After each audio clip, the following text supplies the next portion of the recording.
ושרים ילוזו והחסידים ברינה ברינה יגילו והחסידים ברינה ברינה יגילו והחסידים ברינה ברינה יגילו והחסידים ברינה ברינה יגילו הם צדיקים. Donc on va parler ce soir pas du temps, mais de la notion du temps. La notion du temps. Et Bezrat Hashem, ça c'est très important parce que Rabbi Nathan nous dévoile quelque chose d'exceptionnel, et moi j'ai fait vraiment des recherches dessus, et ça veut dire c'est mamache comme ça. Rabbi Nathan il dit l'excuse de l'homme sur chaque chose dans le monde, son excuse, c'est quoi? Je n'ai pas le temps. Jamais. Et il dit Rabbi Nathan, et c'est vrai, parce que Béhémet, j'ai pas le temps. Il dit Rabbi Nathan, les pauvres les gens, ils travaillent toute la journée dans leur travail. Ou alors ils sont occupés par des travails. Ou alors ils ont de la famille, ils ont des enfants, ils ont des trucs. Donc c'est vrai, Lisman. Alors qu'est-ce que tu viens me casser ma tête avec Khatzot? Tu t'imagines quelqu'un qui travaille normal, tu lui dis va dormir à 6h du soir, tu dois te réveiller à Khatzot, étudier toute la nuit, tu vas y aller au mikvé. Mais le mec, c'est terminé, il peut plus vivre une vie normale. Donc il va te dire, Lisman, je ne peux pas, laissez-moi tranquille. Tu peux pas. Et c'est vrai, Nahon? C'est réservé à une élite. Et c'est Béhémet comme ça, malheureusement. C'est le Béhémet et Nisman. Il dit Rabbi Nathan, eh ben, entre guillemets, ils ont un petit peu raison. Parce que Béhémet, malheureusement, Akadosh Baruch Hu, avec les forces du mal et tout ce qui se passe dans ce monde-ci, Amalek, il a une très grande force dans ce monde. Et à cause de ça, on a notre vision qui n'est pas comme il faut. Et on a des problèmes de pensée, de savoir vivre et de savoir comment se gérer soi-même. Donc malheureusement, ça ne marche pas comme il faut. Et on a besoin d'apporter de la parnassa. Le peu de parnassa qu'on apporte, ça nous donne pas notre parnassa qu'on a besoin. Il y a toujours des manques, il y a toujours quelque chose qu'on a besoin. Et tout ce qu'on fait, c'est jamais parfait. Donc on essaye toujours d'être parfait. Mais le pire de tout, il dit Rabbi Nathan, c'est un mec qui va au travail. Alors il dit Rabbi Nathan, je suis prêt que quand tu es au travail, tu penses qu'au travail. Mais pourquoi quand tu sors de ton travail, tu continues à penser au travail? Pourquoi quand tu vas dormir, tu penses à ton travail? Pourquoi quand tu vas te réveiller, tu penses au travail? Je t'ai laissé y aller au travail. Tu vas au travail, tu peux penser. Mais pourquoi ton travail doit te mener toute ta vie? Pourquoi la pensée de comment je vais payer ça et comment je vais payer ça doit te mener toute ta vie? Pourquoi? Ça t'aide? Si ça nous aurait aidé, ok. Mais ça t'aide même pas. Bidou Kafour, ça t'angoisse, ça te ronge, et tu sais plus quoi faire, et tu te sens, je sais pas comment tu te sens. Et quand on est riche, c'est encore pire. Et quand on est riche, C'est à la fois sur ça. bien sûr, quand on est riche, c'est encore beaucoup plus pire, malheureusement. Et ça, les pauvres ne comprennent pas du tout. Ils ne comprennent pas du tout. Mais c'est comme ça. Et donc une personne, qu'est-ce qu'elle va faire? Elle va te dire, Elisma, je n'ai pas le temps. Je n'ai pas le temps de quoi? Un petit peu de penser à la Torah, un petit peu de se mettre un peu dans les prières, d'essayer d'enlever un peu de ton temps, soi-disant, de ton esclavage, de te sentir libre, de te sentir freedom. Pourquoi être? Alors Rabbi Nathan, il nous fait une démonstration exceptionnelle de folie comme jamais on a vu au monde. Personne au monde. Les tzadikim, ils ont honte quand ils voient une Torah aussi exceptionnelle que Rabbi Nathan nous a dévoilée dans l'Ikuta Halachot, le Chot Brit Mila, Halachahe. C'est une halacha qui, Rabbi Nathan, il parle des 7 mendiants, du premier mendiant quand il est monté dans la tour et qu'il y avait les 8 sages, les 8 sages, et chacun il a voulu qu'on lui raconte une histoire la plus ancienne, et vas-y, et Rabbeinu nous fait montrer des mondes, on n'a jamais vu des mondes pareils. Et d'après le langage de Rabbi Nathan, c'est des choses qui se sont passées, tu sais. Il le dit ça, Rabbi. C'est des choses qui se sont passées, c'est pas des contes. Quand on dit un conte en français, c'est quelque chose qui ne s'est pas passé, d'accord ? Ouais. Un conte, c'est un conte. Ouais. Et ben, c'est pas ça le mot. C'est des histoires de Rabbeinu, parce que d'après le langage de Rabbi Nathan, il te dit, c'est aflé va fêler, il y a d'avoir casé mon âme. C'est-à-dire quoi, si il y a une histoire, tu peux dire ce que tu veux. Non. C'est parce que c'est des choses qui se sont passées. Et il y a même une Kabbalah qu'on dit qu'un des 8, c'était le Noam Elimelech. Donc, c'est quelque chose de spécial, d'accord ? Quelque chose de très très spécial, ok ? Et là, Rabbi Nathan nous fait une explication énorme à ce sujet-là du temps. C'est quoi le temps ? Comment ça se fait que le plus jeune, il savait des histoires plus anciennes que le plus vieux, et le plus vieux, il a raconté l'histoire la plus moins ancienne. Et que le petit bébé, c'est-à-dire le hiver, celui qui était aveugle, lui, il a tout compris. Lui, il a dit, je me rappelle de tout et je me rappelle de rien. La flot. Voilà. Pourquoi? Parce qu'il était au-dessus du temps. Et au-dessus du temps, il n'y a rien. Le passé, le présent et le futur, c'est exactement la même chose. Maintenant, Rabbeinu, il vient dans une Torah, la Torah 61 du deuxième partie du Likutei Moharan. Rabbeinu nous explique quelque chose de sympa. Une notion qui est très bien, très belle. Rabbeinu nous dit comme ça. C'est une Torah que vous savez tous, c'est sûr. D'accord? Bon, on va essayer un peu de la répéter. Rabbeinu nous dit que un homme, plus son esprit, plus son cerveau est ouvert et plus grand, plus le temps, il existe moins. La notion du temps se perd. Plus un homme est petit, plus un homme, son cerveau, il est moins serein, plus le temps, il est hyper petit. Il passe lentement. Il passe. C'est pas une histoire de lentement ou vite fait. C'est ça là-bas, non? Non, c'est pas que c'est une histoire de lentement. C'est que le temps, il est sous la pression du temps. Comme une femme, par exemple. Une femme qu'elle a un date qui est tout petit, elle est toujours en retard. Toujours en retard. C'est pas moi qui dis, mes amis. C'est écrit dans les Chazal. Une femme, elle peut pas vivre au-dessus du temps. Elle peut pas. Parce qu'elle est trop. Toujours elle perd son temps. Toujours elle sent qu'il est trop tard. Elle sent qu'elle peut pas, elle pourra pas. Parce que le temps la compresse. Son cerveau est tout petit. Elle croit qu'elle pourra jamais faire. Elle est sous le joug du temps. Voilà.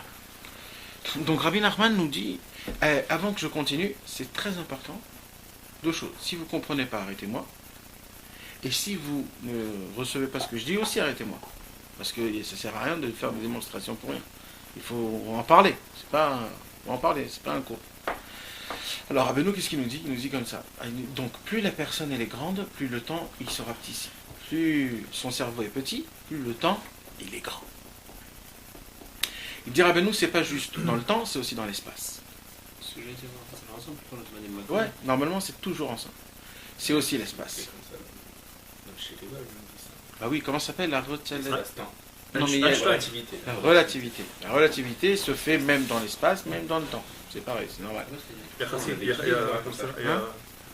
y a Chassout, non? Torah Yachasout. Torah Yachasout. Exact. Tu sais qu'il est donne dans l'écouter à la crotte, on l'avait vu, il explique la relativité. mais- La relativité, comment on écoutait à la crotte. Plus tu te rapproches de la lumière, plus tu t'éloignes du temps et de l'espace, etc. Et c'est ce qu'il dit, hein. Toute sa théorie, elle se base sur ça. Mais qu'est-ce que vous croyez, mes amis? Je peux même pas en parler. D'accord. Ouais, c'est des bêtises quand on veut essayer d'expliquer tout. Tout est dedans, mes amis, tout est dedans. Il n'y a rien qui n'a pas été dévoilé. Rien du tout. Tout, Rabbeinu, il a tout ouvert. Rabbeinu, il a tout dévoilé. C'est comme ça. Alors, il dit Rabbeinu comme ça. Quand on prend par exemple une fourmi qui fait 4 pattes, on va prendre un homme aussi qui fait 4 pattes. La fourmi, elle a bougé d'1 centimètre. Et l'homme, il a bougé de 4 mètres. Bon, nous, on comprend parce qu'on vit ça. Mais normalement, mathématiquement parlant, c'est pareil. Il a fait 4 pas, elle a fait 4 pas. Pourquoi ils ne sont pas la même chose? C'est parce qu'elle, elle est petite et lui, il est grand. Plus il est grand, plus l'espace, il est plus grand. C'est exactement pareil avec le temps. Bon, moi, je vous dis ça, mais en fait, vous me dites, mais de quoi il parle? Le temps, c'est le temps. Le temps, c'est le temps, non? Il n'y a pas de grand, il n'y a pas de petit dans le temps. Le temps, c'est le temps. Alors quoi? Ça veut dire quoi? Le temps n'existe pas, ça veut dire quoi?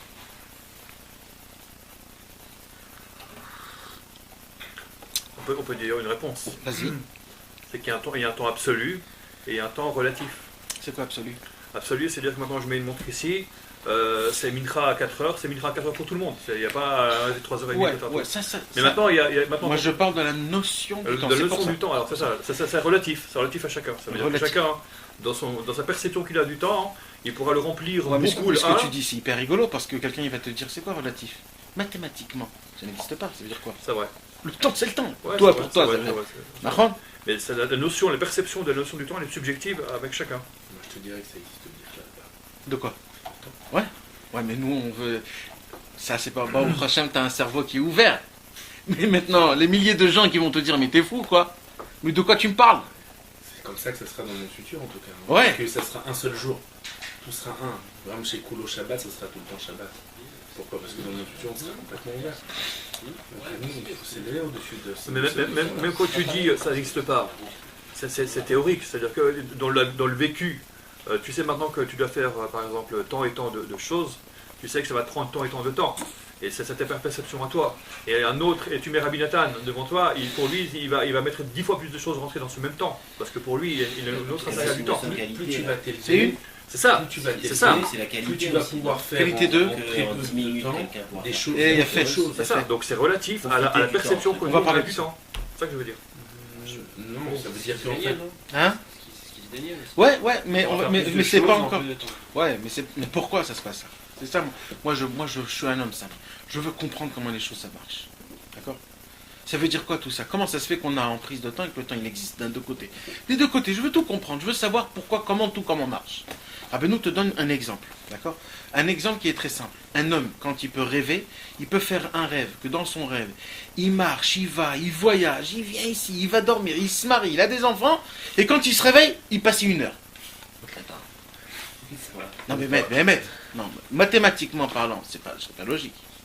C'est pas logique. Même si c'est de l'imagination, c'est pas logique. Le temps, c'est le temps, tu peux pas jouer avec. Tu peux pas me dire que quand tu rêves, le temps il est comme ça et quand tu dors, le temps c'est le temps. Alors, logiquement parlant. Parce que quand tu rêves, c'est que des pensées. Oui alors. C'est pas mal assez. Oui mais la pensée, c'est quand même du temps. Tu t'imagines qu'un rêve, la Gemara nous dit c'est 8 secondes. La Gemara nous dit c'est 8 secondes un rêve. Mais même de penser 8 secondes, t'arrives pas à penser à un rêve. Mais si pense à ton rêve, ça prend plus que 8 secondes. En fait, on est dans un rêve, en fait. Mais si on parle d'une autre chose, d'accord, il y a une théorie comme ça qu'on dit, et j'aime pas parler ça parce que j'aime pas prendre des autres, mais on va juste dire pour dire, quoi, c'est juste.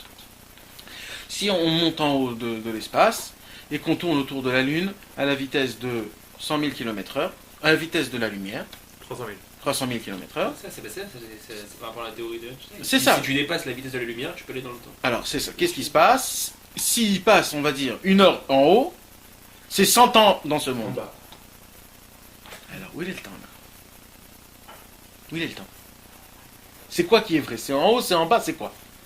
C'est quoi ce truc-là? Le temps, c'est quoi? C'est relatif. Mais ça veut dire quoi, relatif? Tu sais que jusqu'aujourd'hui, c'est pas encore comment dire, prouvé.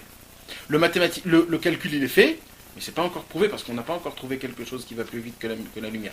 Donc maintenant, Rabbeinu, il va te faire une démonstration qu'il n'a même pas besoin de faire ça. C'est ça la beauté. En vérité, le temps, c'est une bria, c'est tout. C'est Une bria. Exact. Le temps a été créé. Mais avant qu'on parle de ça, je veux vous donner encore un autre exemple. Un exemple des Chachamim. D'accord? Le Rama, Rabbi Moshe Isserlich. Le Rama, il a écrit un livre qui s'appelle Torah Ta'ola. C'est un livre qui parle de Kabbalah, un livre qui parle de plusieurs choses. Le Rama nous dit comme ça. Une mouche, combien de temps elle vit? C'est le jour. Pas longtemps. 24 heures. 24 heures. 24 heures. Des fois, tu vois une mouche qui bouge pas, qu'elle est attachée à quelque part. Elle est morte. Non, elle est en train de se décomposer. Elle peut rester comme ça beaucoup de temps, jusqu'à que si tu fais comme ça, mais elle est morte. Alors 24 heures, elle bouge. Mais après, ça y est, elle se décompose. 24 heures, c'est sa vie, ok? On va prendre la proportion de sa vie. Sa vie, c'est 24 heures, ok? Imagine-toi une mouche qui voit une pomme tomber d'un arbre. Tac. C'est combien? C'est 1/1000 de seconde? Ok? Proportionnel à 24 heures. On va dire c'est 10 ans de sa vie par rapport à nous, 70 ans. 10 ans. 10 ans. C'est quoi 10 ans? Météorite qui va tomber sur la Terre. 10 ans. C'est ce que c'est 10 ans. 10 ans. Une pomme qui tombe, elle a le temps de tourner autour, de voir des trucs et tout ça. Et tu sais qu'une mouche, elle a plein d'œils. Elle a des milliers d'œils. Parce qu'elle ne peut pas bouger ses yeux. Alors elle a obligé d'avoir des milliers d'œils. Des milliers. Kadosh Baruch Hu, il a fait des milliers d'œils. Donc elle voit de tous les côtés au même moment. Au même moment, elle voit ici et ici. Dans son cerveau, ça doit expliquer. Parce que tu ne peux pas voir des deux côtés. Il faut que tu comprennes, le cerveau aussi, il doit défricher, déchiffrer, traduire, déchiffrer les deux endroits en même temps. Alors, c'est proportionnel tout ça. Maintenant, on va revenir à la chose. Depuis à la racine de tout. À la racine de tout, Akadosh Baruch Hu a créé le temps. C'est quelque chose que Dieu a créé le temps. Maintenant, le cerveau humain, il faut que vous sachiez, c'est la neshama en vérité. Où est la neshama? Dans le cerveau. Le nefesh, il est dans le kaved, le ruach, il est dans le cœur, et la neshama, il est dans le cerveau. Donc le cerveau, il a été créé bien avant le temps. Puisque c'est une des 10 choses qui a été créée avant la création. C'était dans la création du monde. C'était Akadosh Baruch Hu, notre neshama. C'était donc le cerveau, en fait, c'est quelque chose de rouhani, c'est quelque chose de spirituel. Le cerveau, il a des possibilités de comprendre, de faire, de voir des choses qui sont spirituelles, dont les prophètes, dont même des grands sages qui voient des théories mathématiques rien que dans leur tête, sans rien faire. En architecture aussi, c'est quelque chose de spirituel. Des concepts. C'est des concepts qui sont un building en entier avec tous les trucs qui est dans le cerveau d'un homme. C'est spirituel. Donc le cerveau, il est spirituel. Maintenant, le temps, il est matériel. Le temps, c'est quelque chose qui a été créé. Mais Akadosh Baruch Hu, il a fait que le temps, il ne peut pas fonctionner tout seul. Le temps, il est obligé de s'attraper sur quelque chose pour fonctionner. Qu'est-ce qu'il a fait Akadosh Baruch Hu pour que le temps fonctionne? L'espace. Le soleil. Comment on sait quelle heure il est? Il y a le soleil qui tourne autour de la Terre. Dès qu'il a fait un tour, je sais qu'un jour est passé. Et vas-y, le temps. Si maintenant on enlève le soleil, le temps, il n'existe plus. Pourquoi il n'existe plus? Parce qu'il n'a aucune emprise pour s'attraper dessus, pour dire... C'est pour ça que dans la Gemara, on voit plusieurs façons de comment calculer le temps. Il y a Ma'alach Dalet Milim. Tu te rappelles dans le jour Hanarour? Ma'alach Dalet Milim, on sait, c'est un quart d'heure. On n'a pas le droit de se retenir pour aller aux toilettes. Ma'alach Dalet Milim. Pourquoi elle n'a pas dit un quart d'heure? D'abord, la Torah nous éduque. Le temps n'existe pas, mes amis. Ne soyez pas à l'emprise du temps. C'est une éducation. Ma'alach Dalet Milim. Elle nous donne le temps en espace. Il y a aussi des fois...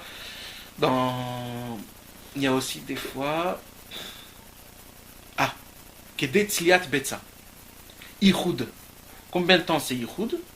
La Gemara nous dit Kedet Tzliat Betza. Le temps où tu redurcis un œuf, c'est ça. Mais comment? Pourquoi la Gemara elle te dit ça? Tu ne veux pas dire 2 minutes, 3 minutes, 4 minutes, 8 minutes.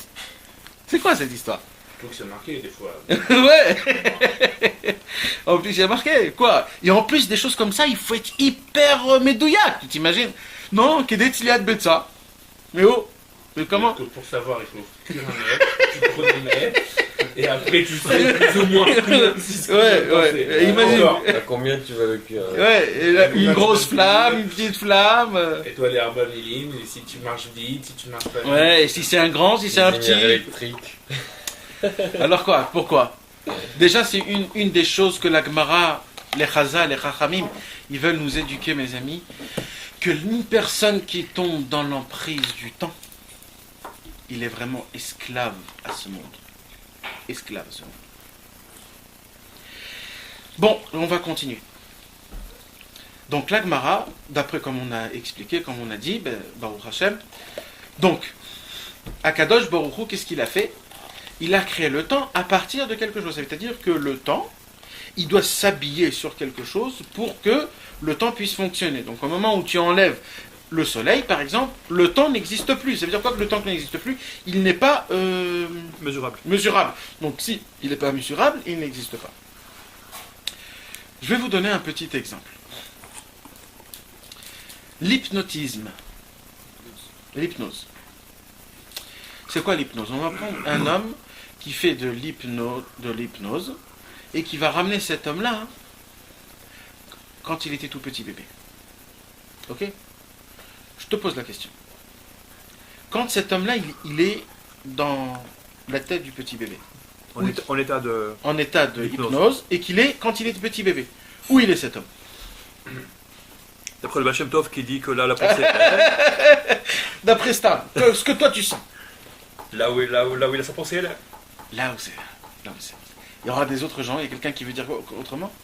Ça sur le canapé du... Sur le canapé. Il a raison. Il est sur le canapé. Physiquement, ouais. Physiquement, il est sur le Mais canapé. Rabbeinu, il dit, la personne, là où elle pense, c'est la Là où il est. C'est vrai. Mais maintenant, il y aura des gens qui vont me dire, c'est là, mais non, mais je m'en fous, moi, de sa conscience. Voilà, son corps, il est là. Mais c'est quoi le corps? C'est une enveloppe. C'est quoi la personnalité? On en a parlé tellement de ça. C'est quoi la personnalité d'un homme? C'est son esprit. Donc cet homme-là, il est au passé et au présent au même moment. Le temps, il existe. Il n'existe pas. Attends, il est passé au présent, il est au passé. Au présent, c'est son corps qui est au présent, mais sa pensée, elle est au passé, elle n'est pas au présent. D'accord, mais son corps est au présent. Bon, si tu fais un cachère entre le C'est corps et obligé l'esprit, qu'il y ait un cachère. Ça dépend ce qu'on lui demande. Si on lui dit où tu es. Non, dans quand quelle tu vois la année, photo à globale, quoi tu quand tu penses. vois la photo globale, c'est pas logique qu'un homme, son cerveau, il peut voyager dans le temps. C'est pas logique. Bah, ça s'appelle des souvenirs. Et c'est quoi les souvenirs? C'est exactement de ça que je parle. C'est quoi les souvenirs? Comment ça se peut qu'un cerveau peut y aller dans le présent, dans le passé? T'es dans le présent. C'est ce que je vous ai dit tout à l'heure. Il n'y a que le cerveau qui a la possibilité de faire ça parce que le cerveau c'est l'aneshama. L'aneshama c'est avant le temps. Donc le cerveau, il peut penser passé, présent, futur dans le même moment et ça marche pas. Ça veut dire qu'il y a une possibilité de sauter. Ça veut dire pour le cerveau, le temps n'existe pas. C'est pour ça qu'est-ce qu'il nous dit Rabbeinu? Il nous dit Rabbeinu, c'est pas une histoire de tzidkout. C'est pas une histoire. Non, il te dit si tu as un date. Comment on dit un date? Une connaissance, une conscience, une mémoire, je sais pas comment, tous les termes qu'on peut dire sur ça. Plus ta mémoire est grande, plus ta conscience est grande, plus le temps, il est moins plus grand chez toi. C'est-à-dire il s'élargit. Tu es moins sur la pression du temps. Pourquoi? Parce que c'est la neshama. On voit donc dans l'hypnose vraiment un terme, comme quoi le fait est que lui, il est dans sa jeunesse, mais en fait, il est là. D'accord? Ça expliquerait pourquoi des tzadikim sont arrivés à une très grande madriga avec si peu de temps. Rabbeinu a 37 ans. Comme on voit ici le Sdechemed, le Sefer énorme qu'il écrit, il rapporte tout le temps des soirées, mais tout le temps des soirées. Même dans toute sa vie, il n'aurait pas eu le temps de dire tout ça. Exact. C'est qu'il a eu le temps, mais c'était tout à l'intérieur. Exact. Mais c'est comme ça tous les tzadikim. On dit sur Rabbi Nathan que si tu prends la vie de Rabbi Nathan et tu l'exposes à tout ce qu'il a fait, c'est impossible. Vas-y, amène des professeurs. Tu sais quoi, on va prendre comme ça. Chacun, il va prendre une chose que Rabbi Nathan il a fait. Un, il va écrire un Likuta à la Chot. Un, il va écrire le Halimé Troufa. Un, il va construire le Kloïs. Un, il va souffrir toute la souffrance qu'il a eu dans la Marloquette. Essayez de voir si après tout ça, vous allez faire ce que lui, il a fait tout ça en une fois. Et il va l'imprimer, oui. L'imprimation. Et tout ça en combien de temps? Il a fait des enfants, il s'occupait de sa femme. Il avait sa vie. Il avait des Il avait sa vie. Il était en prison. Il était en prison. Il devait renforcer les élèves. Il fallait qu'il voyage de endroit à endroit. Mais c'est encore rien tout ça. On peut le rendre. Alors, c'est normal ça? C'est pas normal. Il est mort à 65 ans. Il s'est rapproché de Rabbeinu à 22 ans. Mais où on est là? Mais Rabbeinu, mes amis, Rabbeinu, tout ce qu'on connaît de Rabbeinu, c'est 10 ans. C'est 10 ans. 10 ans. Rabbi Nathan, il a connu Rabbeinu 10 ans avant qu'il est parti. 10 ans. Tout ce qu'on connaît de Rabbeinu, Plus que 10 ans, quel 8 ans. 8 ans. De 22 à 30. Et Rabbeinu, il est parti en 38. 38. Il a connu à 30 ans. Ah, Rabbeinu, il avait 30 Ils avaient 8 ans d'écart, Rabbi Nathan et Rabbeinu. Rabbeinu, il avait 30 Ah, c'est ans. Rabbi Nathan qui avait 22, je croyais que c'était Rabbeinu qui avait 22. Non. Rabbeinu, il avait 30 ans. Ils avaient 10 ans d'écart. Oui, mais je 8 ans d'écart. 8 ans. Donc ça veut dire 8 ans. Et le Harizal, mes amis, Pareil. qu'est-ce qu'on sait Mais beaucoup moins. Le Harizal, tout le 7 comme ça, C'est deux. il a inverté 1 an et 8 mois. 1 an et 8 mois. Le Harizal, 8 livres, c'est pas une encyclopédie. C'est le monde concentré dedans. Jusqu'aujourd'hui, les gens ne comprennent pas des lignes et des lignes. Rabbi Shimon Bar Yochai. Vous savez que le Zohar qu'on a, c'est juste qu'on l'a trouvé. Hein. Il y avait beaucoup plus. Mais si vous voyez, le Zohar, il n'est pas du tout complet.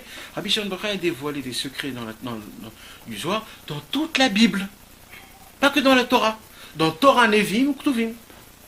Aujourd'hui, on a à peine le Torah. Dvarim, déjà, il est tout petit. Comment Là, on peut dire que c'est pas une question de notion de temps, c'est une question que c'était par exemple des génies qui en très peu de temps ont pu réaliser des choses que nous, il nous faudrait des centaines d'années. Non, ça c'est... C'est ce qu'on aurait pu croire. Non, mais, On aurait pu croire. mais dans ce On aurait qu'il- Exact. mais- Non, il y a beaucoup de gens qui m'ont dit non, cette mais chose-là. Dans ce qu'il dit, il dit ce que tu dis. Puisqu'il a dit le mot génie. Si tu dis le mot génie, c'est qu'ils ont une connaissance et un date très grand. C'est ça. Plus t'as un date grand, plus le temps il est petit pour toi. Il saura Exact. qu'ici, il disparaît. Mais Johan, c'est important de dire quelque chose parce que les gens ils croient, quand je fais cette démonstration-là, tout de suite ils se disent dans sa tête, c'est des génies. C'est-à-dire, eux, tu leur dis un truc, ils ont tout compris déjà, comment... C'est pas ça, hein, mais c'est pas ça. Il a écrit que Rabbi Nachman de Breslev, quand il était petit, il apprenait Chumash Rashi, il comprenait pas. Ce que toi tu comprends, lui il comprenait pas. Il a pleuré jusqu'à qu'il a compris. Après, tu crois que les Mishnayot c'était facile? Et vas-y, ainsi de suite, les Mishnayot. Vas-y, on te bouge ton crâne il sera rien, tu vas rien comprendre. Et il comprenait rien. Et Rabbeinu, il a dû pleurer pour comprendre la Mishnah. Après la Gemara, c'était facile? C'était encore plus dur la Gemara. Et vas-y, on va te pourrir ta vie. Le Yetzirah, il va dire, je vais te pourrir ta vie. Et la Gemara, il comprenait rien. Le Rambam, mes amis, c'est bien connu toutes ces histoires. On raconte que le Rambam, quand il voyait dans le Tosfot, que le Tosfot il posait une question d'une autre Gemara. Et il a écrit dans le Tosfot, allez voir Masechet Makot Daf Ravav. Quand il se levait pour aller chercher Masechet Makot Daf Ravav, dès qu'il arrivait, il oubliait Makot Ravav. Alors il revenait, il redisait Makot Ravav, C'est tout bon. il reallait, il oubliait. La référence. Et il oubliait la référence, et il revenait, et comme ça il jouait. Ah, je suis le Gilgul du Rambam. Jusqu'à qu'il fallait qu'il prenne le livre et qu'il va avec ça dans la Sephira. Le Rambam, mes amis. Sarah Torah, on dit que de Moshe jusqu'à Moshe, il n'y avait pas comme Moshe. Le Maram Shif. Et vas-y, ainsi de suite. De ça, on n'a pas besoin de... Donc ça veut dire, en fait, c'était pas une histoire de génie. C'est une histoire... On va voir de quoi après. C'est de quoi? On va parler de ça. Donc, on voit qu'en vérité, il y a une possibilité pour nous tous. Yosef Hatzadik, il a appris 70 langues en une seule nuit. Alors Gabriel. Mais attends, mais où? Mais comment, mes amis? Même si... Là-bas, il y a écrit qu'il a étudié. Il n'y a pas écrit qu'il lui a donné. Donc, il les a étudiés. C'était pas un truc, bon, ça y est, abracadabra, je connais les 70 langues. C'était pas ça. Ou la mad, l'imed auto. Il lui a étudié. Ça veut dire c'était quelque chose. Ah, ça veut dire ça. Ça veut dire ça. En une nuit, 70 langues. Donc, c'est quoi, en fait? C'est quoi le yin du temps?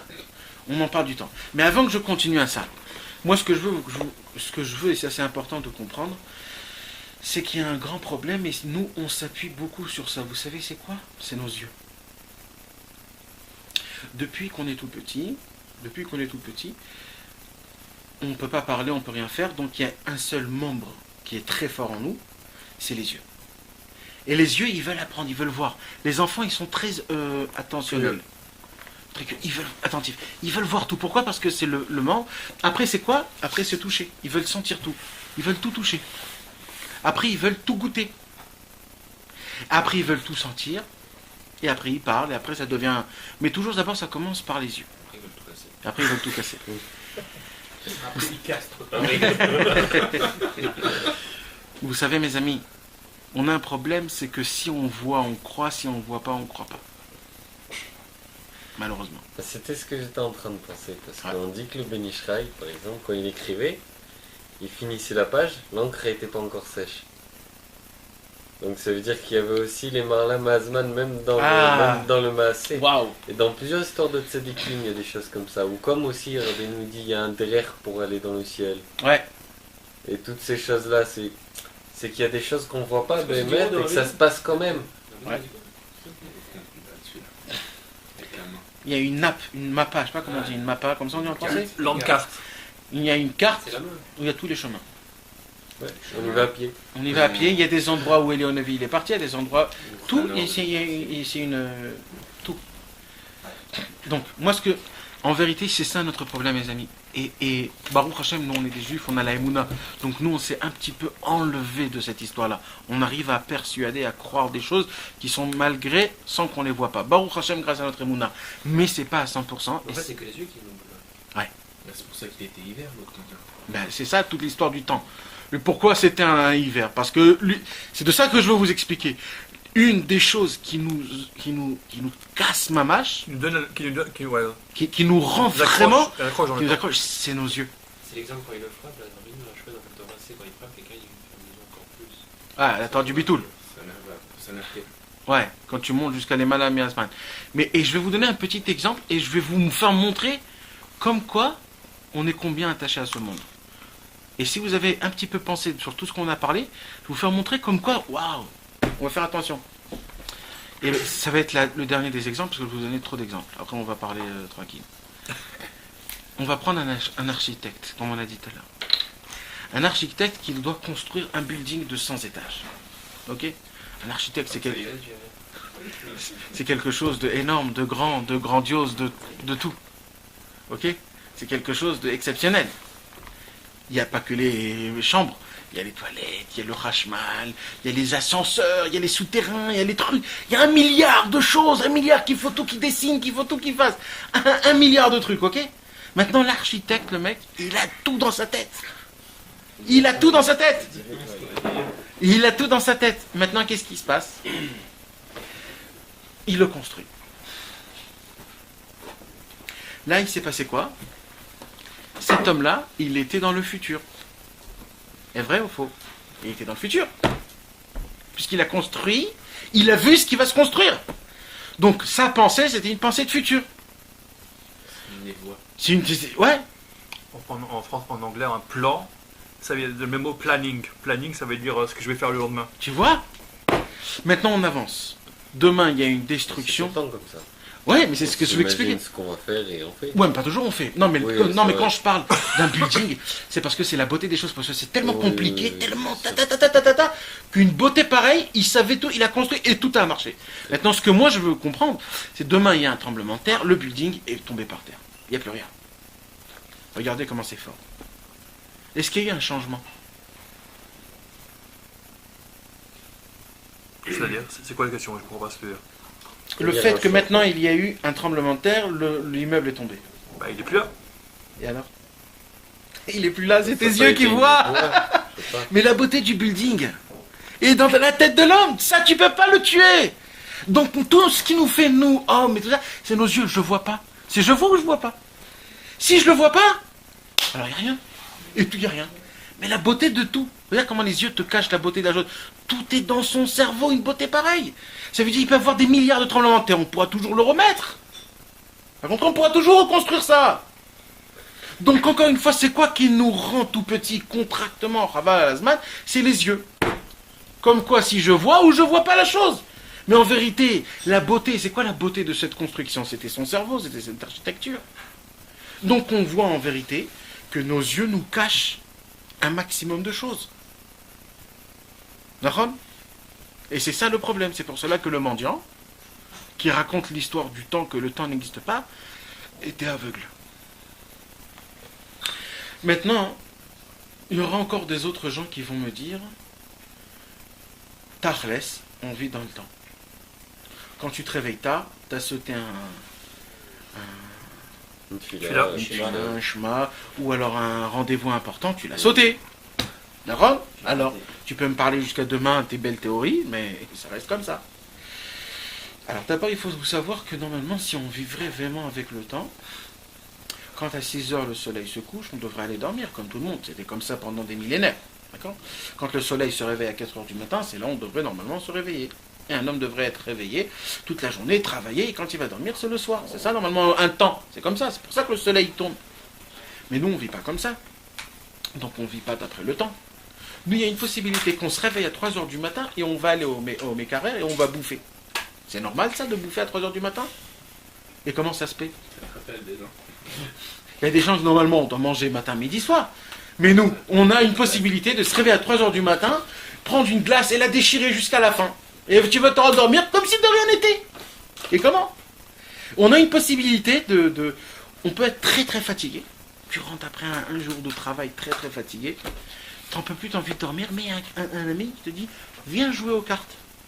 Et d'un coup, t'as une adrénaline d'un requin. Tu vas t'éclater encore 3-4 heures. Mais il y a 2 secondes, t'étais hyper fatigué, mon ami.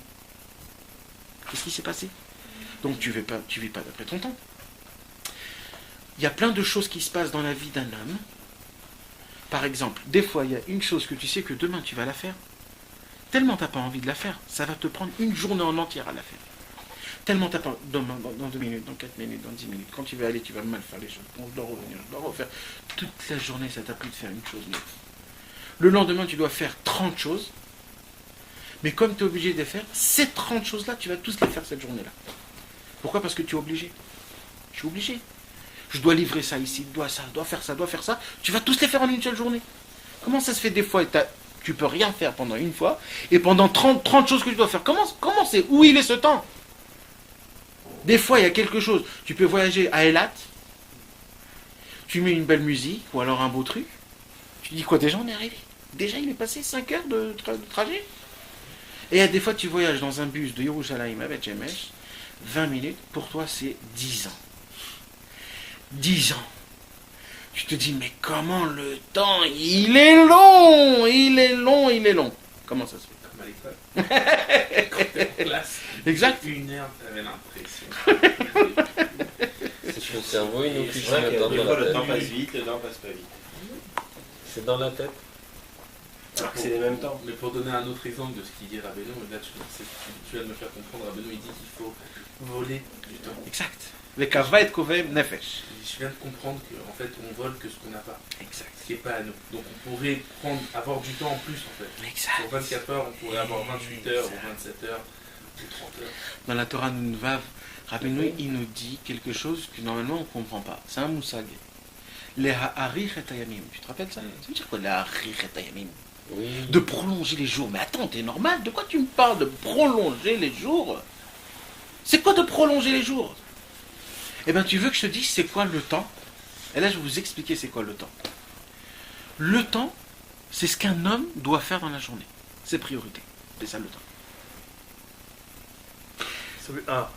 La risa de... Ouais, c'est ce que tu dois faire. Comme je t'ai dit tout à l'heure au début de la création du monde, Akadosh Baruch Hu, il a dit que le temps c'est quoi? Ça va s'habiller sur le soleil, quand le soleil fera un tour. Ça c'est pour le global du monde. Mais pour toi Daniel, pour toi Rudy, pour chacun de nous tous, on a aussi un temps à nous. Tu sais c'est quoi ton temps? C'est tes priorités de ce que tu vas faire demain. C'est pour ça que Rabbeinu il dit qu'il essayait de faire rapidement les choses. Tout ce qui pouvait se débarrasser. Voilà, c'est marqué comme ça. Jamais repoussé au lendemain. Jamais. Et même plus, D'Ariano. d'oublier ce qui s'est passé, même rien, plus rien. De ne pas se tracasser, de laisser ton cerveau souple, tout le temps. Mais je vais m'expliquer encore un peu plus pour que vous puissiez bien comprendre. Tu n'auras pas de demain. Hein? Et tu n'auras pas de demain, c'est son dernier jour. Ça c'est quelque chose d'autre, ça c'est Baruch Hashem Yom Yom, c'est une autre chose. Mais c'est pareil, tout ça. Ouais, mais t'as raison à 100%, tout ça se touche. Mais moi, je veux encore vous expliquer pour que vous puissiez vraiment. Il y a des fois des journées, mes amis, il y a des fois des journées que, parce qu'on se l'est dit qu'on va se les faire, on va faire ça. Maintenant, ça peut mesurer quelque chose de très haut, très grand.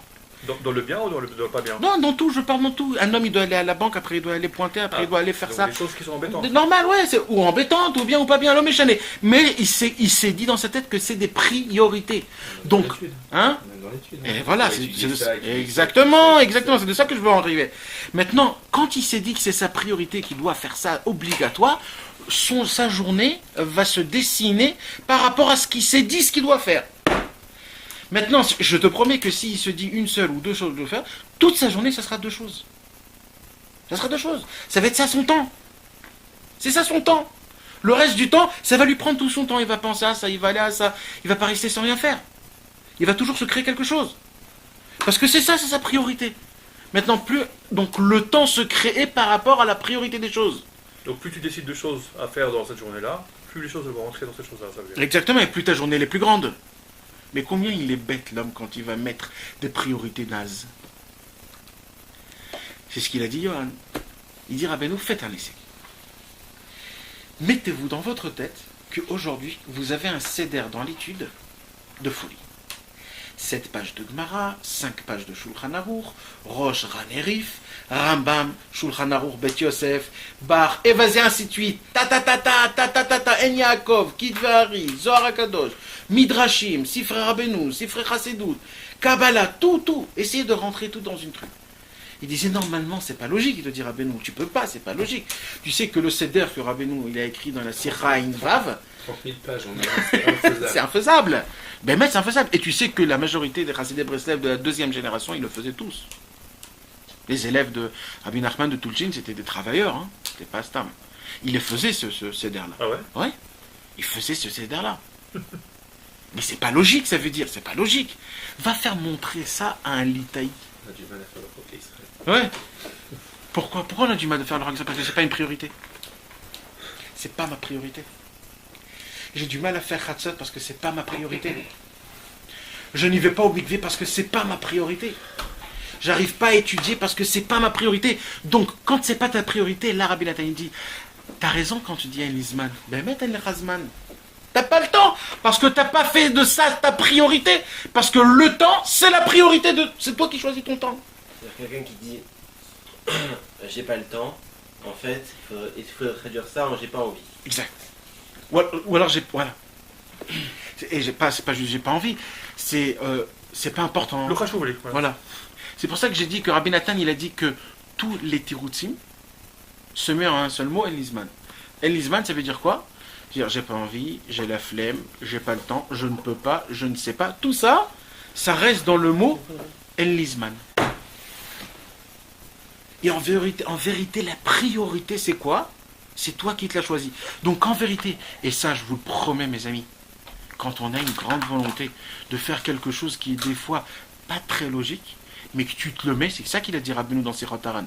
Si un homme il se dit dans sa tête qu'il va le faire, il le fera à la fin, même si c'est quelque chose de pas normal.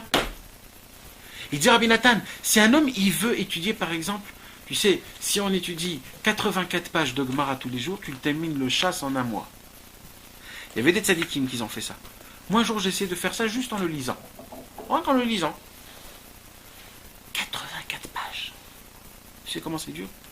Tu sais comment c'est dur? C'est toute la journée. Toute la journée. Et j'ai essayé plusieurs fois, j'ai pas arrivé. Rabbeinu, il te dit qu'est-ce qu'il faut faire? Mets-toi dans ta tête que tu le fais. Faire rentrer ça dans le futur. Créer ton futur, ça veut dire. Sois l'architecte de toi-même. Créer ton futur pour exposer ton futur dans le présent. Et tu le feras. Et ça, mes amis, ça peut être dans tout dans la Vodat Hashem.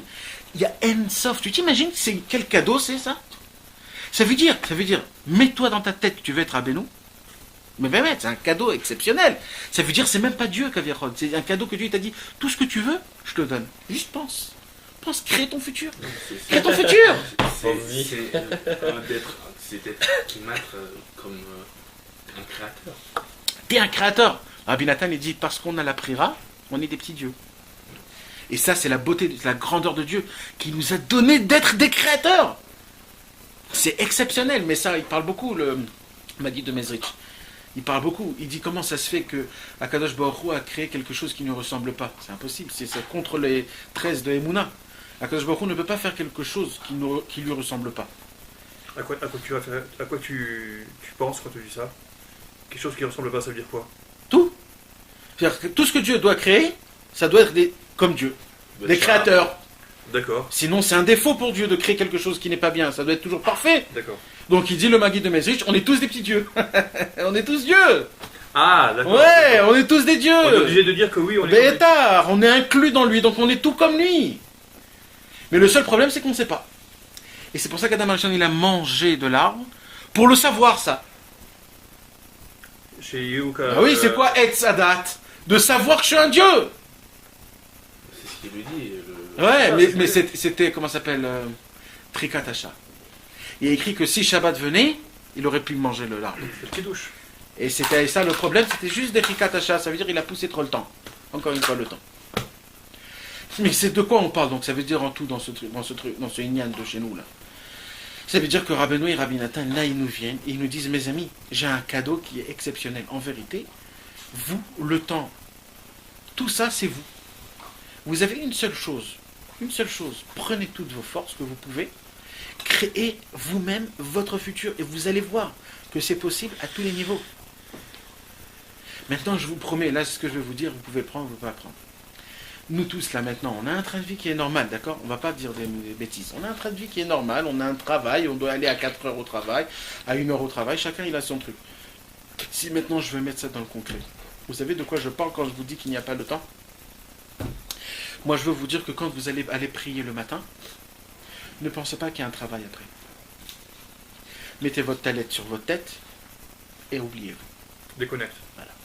Oublie-toi. Je vais vous promettre que vous allez arriver à temps au travail. Et vous allez être sous le talet et des heures et des heures. Pourquoi? Parce que l'heure, c'est comme si tu montes dans l'espace. Quand tu montes dans l'espace, le temps, quand tu pries, tu montes dans l'espace, mon ami. Tu te déconnectes. Donc ton temps, il va être long. Tu peux prier des heures, en fait, c'est... Exact. Vous connaissez bien l'histoire, je vous ai déjà raconté l'histoire plusieurs fois. Rabbi Urim Mistrelisk. Rabbi Urim Mistrelisk, lui, il voulait kiffer la prière. Alors il priait lentement, doucement. Shacharit, il commençait au net, il terminait à Chatzotayom. Le Saraf. Il terminait à Chatzotayom, parce qu'il voulait prier. Maintenant, ça c'est pour une Shacharit d'un genre normal. Tu t'imagines, à Yom Kippour, le temps qu'il doit faire pour prier? Une journée entière pour les gens qui font vite. Le Saraf de Strelisk, qu'est-ce qu'il fait? Alors à la fin du compte, je ne vais pas vous dire qu'il terminait Yom Kippour à 4 heures du matin. Ses élèves, ils ont dit, écoute, nous on est des hommes, on n'est pas des anges. Voilà, nous on veut manger comme tout le monde, sortir à 8 heures du soir comme tout le monde. On ne veut pas terminer à 4 heures du matin. Alors ça, il a dit, écoutez-moi, c'est impossible, je ne peux pas. Yom Kippour, c'est le jour le plus kadosh de toute l'année. Mais ce jour-là, vous allez me dire de rafraîchir la prière, comment on peut? Non, on ne peut pas, si tu nous fais pas ça, on ne va pas prier avec toi. Alors ça, il a dit, bon d'accord, je vais... Ok. Yom Kippour vient, il commence à prier, vas-y. Vers 5 heures du soir, il termine Shacharit. Les élèves, ils se sont dit cette fois, il nous a eu. On commence Kriyat Torah, Moussaf, il est 5h30. À 5h30, la montre s'arrête. Maintenant, la montre ne s'arrête pas. Et lui, il continue la prière normalement. Pour eux, c'est des années qui sont passées dans cette prière. Des années. Et Moussaf, et la Neila, et les ventes. Et des heures et des heures et des heures. Dès qu'il termine Arvit, tac, ça continue. Ils sortent de la prière. Tout le monde sort de la prière, comme tout le monde. Ils se sont dit, attends. C'est impossible qu'on a prié comme ça, c'est impossible. On a vécu des vies là dans cette prière. On peut pas, c'était impossible. Comment ça se peut? Le Saraf de celui qui a dit, mais mes amis, moi j'avais besoin de prier. Moi quand j'ai envie de prier, j'arrête le temps, j'arrête le monde. Maintenant j'ai arrêté le temps et vas-y. J'arrête le temps. Et ils sont sortis tous ensemble avec toutes les... Ouais. Et lui, il a prié 28 heures ou 30 ans. Elle est encore plus forte ton histoire, parce qu'il n'arrête pas. Il a arrêté le temps, c'est très... Le temps des autres. Ouais. Et eux, ils ont pensé quand? Parce que quand tu penses quand, c'est plus grave. Alors le temps, il devient encore plus lent. Donc eux, ils regardaient toujours le moment, donc c'était encore plus dur. Et bien lui, le Saraf, vous savez que le Saraf de Strelisk, il a dit que s'il était vivant, c'était lui le porteur de valise à Rabbi Nathan, quand il est venu en Israël. Il a dit, moi je veux être le porteur de valise de Rabbi Nathan. Tu sais, c'est quoi ça veut dire? Il n'y a aucun rébé qui a dit ça au monde. Le porteur de valise. C'est Rabbi Haïtem le maître, il a fait ça. Ouais. C'est-à-dire quoi il a fait ça? Il y avait un grand tzaddik de Jérusalem qui est venu tester, soi-disant, les Tunisiens. C'est pas Ah. C'était? le Rida. Non, c'est pas le Rida. Le Rida, il est venu, il était à Tunis et tout ça. Mais lui, il est reparti tout de suite. Alors lui, il a vu dans le roi Hakodesh qu'il y a un grand qui vient tester. Alors Rabbi Haïtem, il est vite parti là-bas. Et il était comme un arabe, ça veut dire il était toujours... Il m'a dit, je peux te porter tes valises, Rabbi, et tout ça. Il a dit, bien sûr. Ils ont commencé à parler de limoud et il a déchiré en limoud. Il a dit, si le porteur de valise, il est comme ça, je retourne tout de suite à Jérusalem. Moi, il voit des rabbins. C'est ce qu'ils vont me dire. Passe-moi de l'eau, s'il te plaît. Bien sûr. Bon, tu comprends comment c'est les choses. Ça veut dire, ben, c'est ça ce que je veux vous dire. Vous n'avez pas fait attention, des fois, on essaye. Parce qu'en vérité, c'est pas juste en rapetissant les temps. Ça veut dire, des fois, on veut parler et faire Idbo des doutes. Et on commence à faire Idbo des doutes. Et on regarde la montre, on voit qu'1h30 est passée. Comment ça se fait? Ah ouais. Non, c'est sûr qu'il y a comme ça et comme ça. Et Il y a des fois où tu parles 1 heure et c'est passé 1 minute. Des fois c'est aussi comme ça. Et quand t'as 1h30 ou quand c'est passé 1h30, mais tu dis, mais j'ai pas encore fini. Et il t'a parlé, t'as l'impression que t'as 10 minutes qui sont parlées et t'as encore des choses à dire, Vous savez, en Pologne, avant il n'y avait pas de forêt. Au Hashem, Pologne, même il y a longtemps, c'était une ville commerciale, ça veut dire, c'était une ville mefoutard. Donc il n'y avait pas de forêt, c'est-à-dire il y avait beaucoup d'habitants, il y avait beaucoup de... Donc les Chassidés Breslev de Pologne, les pauvres, ils n'avaient pas de forêt. Alors qu'est-ce qu'ils ont fait? C'était eux les premiers qui se sont inventés des chadarim de Hitbodedut, des chambres d'Hitbodedut. Au toit de leur Beta Knesset Breslev, il y avait des chambres, comme des mini-douches, tu sais les douches qui sont carrées comme ça? Il y avait des mini-chambres, juste comme ça, juste pour te mettre debout. Il y avait plein de chambres comme ça. Ouais. Ouais. Et chacun, il voulait faire Hitbodedut, il rentrait dans cette chambre, il s'enfermait et vas-y, déchire-toi. Et maintenant, Baruch Hashem, qu'il y avait tout le monde, c'était des Chassidés Breslev, il y avait plein de Chassidés Breslev.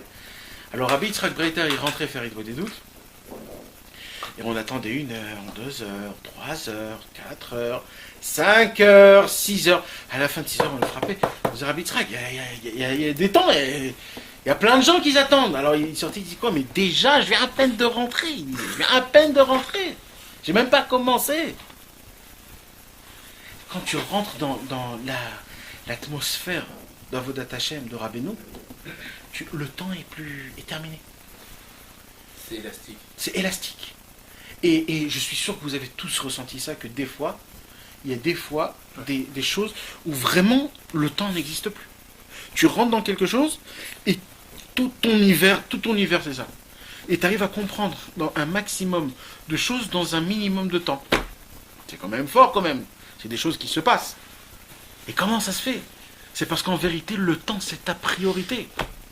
Quand tu veux comprendre quelque chose, tu vas rentrer, tu vas vraiment descendre jusqu'à que tu vas tomber, et tu vas l'attraper, ça y est. Donc en fait, tout, c'est une question de priorité. C'est quoi que tu mets ta priorité dans la vie? C'est ce monde-ci, les grands yeux ouverts. Et quand c'est les grands yeux ouverts, le temps, tu n'as jamais le temps. Toujours tu cours. Hem ratzim, vehem haratzim. Anu ratzim, le bate knesset, vehem ratzim, les Olamazé. Nous, on court tout le temps. L'histoire, c'est de savoir où courir, dans quelle direction. Ta priorité, c'est ça l'essentiel de tout. C'est ça l'essentiel de tout, c'est la priorité. Parce qu'en vérité, plus on va rentrer dans l'histoire comme quoi on aura un cerveau, une notion, une conscience qui est énorme, qui est très grande, plus on va comprendre qu'on est proche de Dieu. Qu'est-ce qu'il y a écrit sur Abraham? Avraham Zaken Baba Yamim. C'est-à-dire quoi Baba Yamim? Il a rempli ses jours. Il remplissait ses jours. Normalement, il disait Yamim Baim. C'est que ces jours, ils sont passés. Non. Ou Baba Yamim. Lui, il vient vers les journées. C'est lui qui créait ces journées. Ou Baba Yamim. C'est pas les Yamim, ils sont passés. Normalement, il devait écrire les jours, ils sont passés. Un vieux, c'est quelqu'un que ses journées sont passées. Pas qui vient vers ses journées. Abraham Avinu, non. Et vous savez que la vieillesse n'existait pas jusqu'à Abraham Avinu. Pourquoi? Parce que c'est ça, Abraham Avinu, c'était le premier au monde qu'il a élargi. Pourquoi, mes amis, avant, bien sûr, pourquoi avant on vivait 1000 ans? Comment ça se fait qu'avant on vivait 1000 ans, 1700 ans, 700 ans, 800 ans, 900 ans? En vérité, ils vivaient comme nous. Mais ils vivaient un espace de temps de 1000 ans. C'est ça la beauté des choses. C'est qu'ils vivaient un espace de temps de 1000 ans. Ils vivaient 70 ans, mais ces 70 ans, c'est un espace de temps de 1000 ans. C'est ça la beauté des choses. Et c'est pareil pour Metouchelar, pour Noir, pour Shem, Ever. Tout ça, c'est ça que ça veut dire. Je me reprends. C'est sûr qu'ils ont vécu 1000 ans vrai, mais ça veut dire, nous, on explique une autre façade de... Mais ça veut dire, c'est un autre pirouche, quoi. On n'enlève pas le pirouche, le pshat. D'accord? Donc c'est ça, en fait. C'est pas moi qui dis, c'est Rabbi Nathan dans Ilchot Mila. Donc en fait, et il y a une très grande Torah.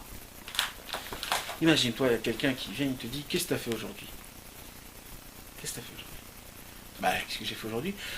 Je suis allé travailler ce matin, j'ai un peu étudié cet après-midi, après je suis allé dormir, après j'ai mangé, je vais aller dormir. Qu'est-ce que tu as fait hier?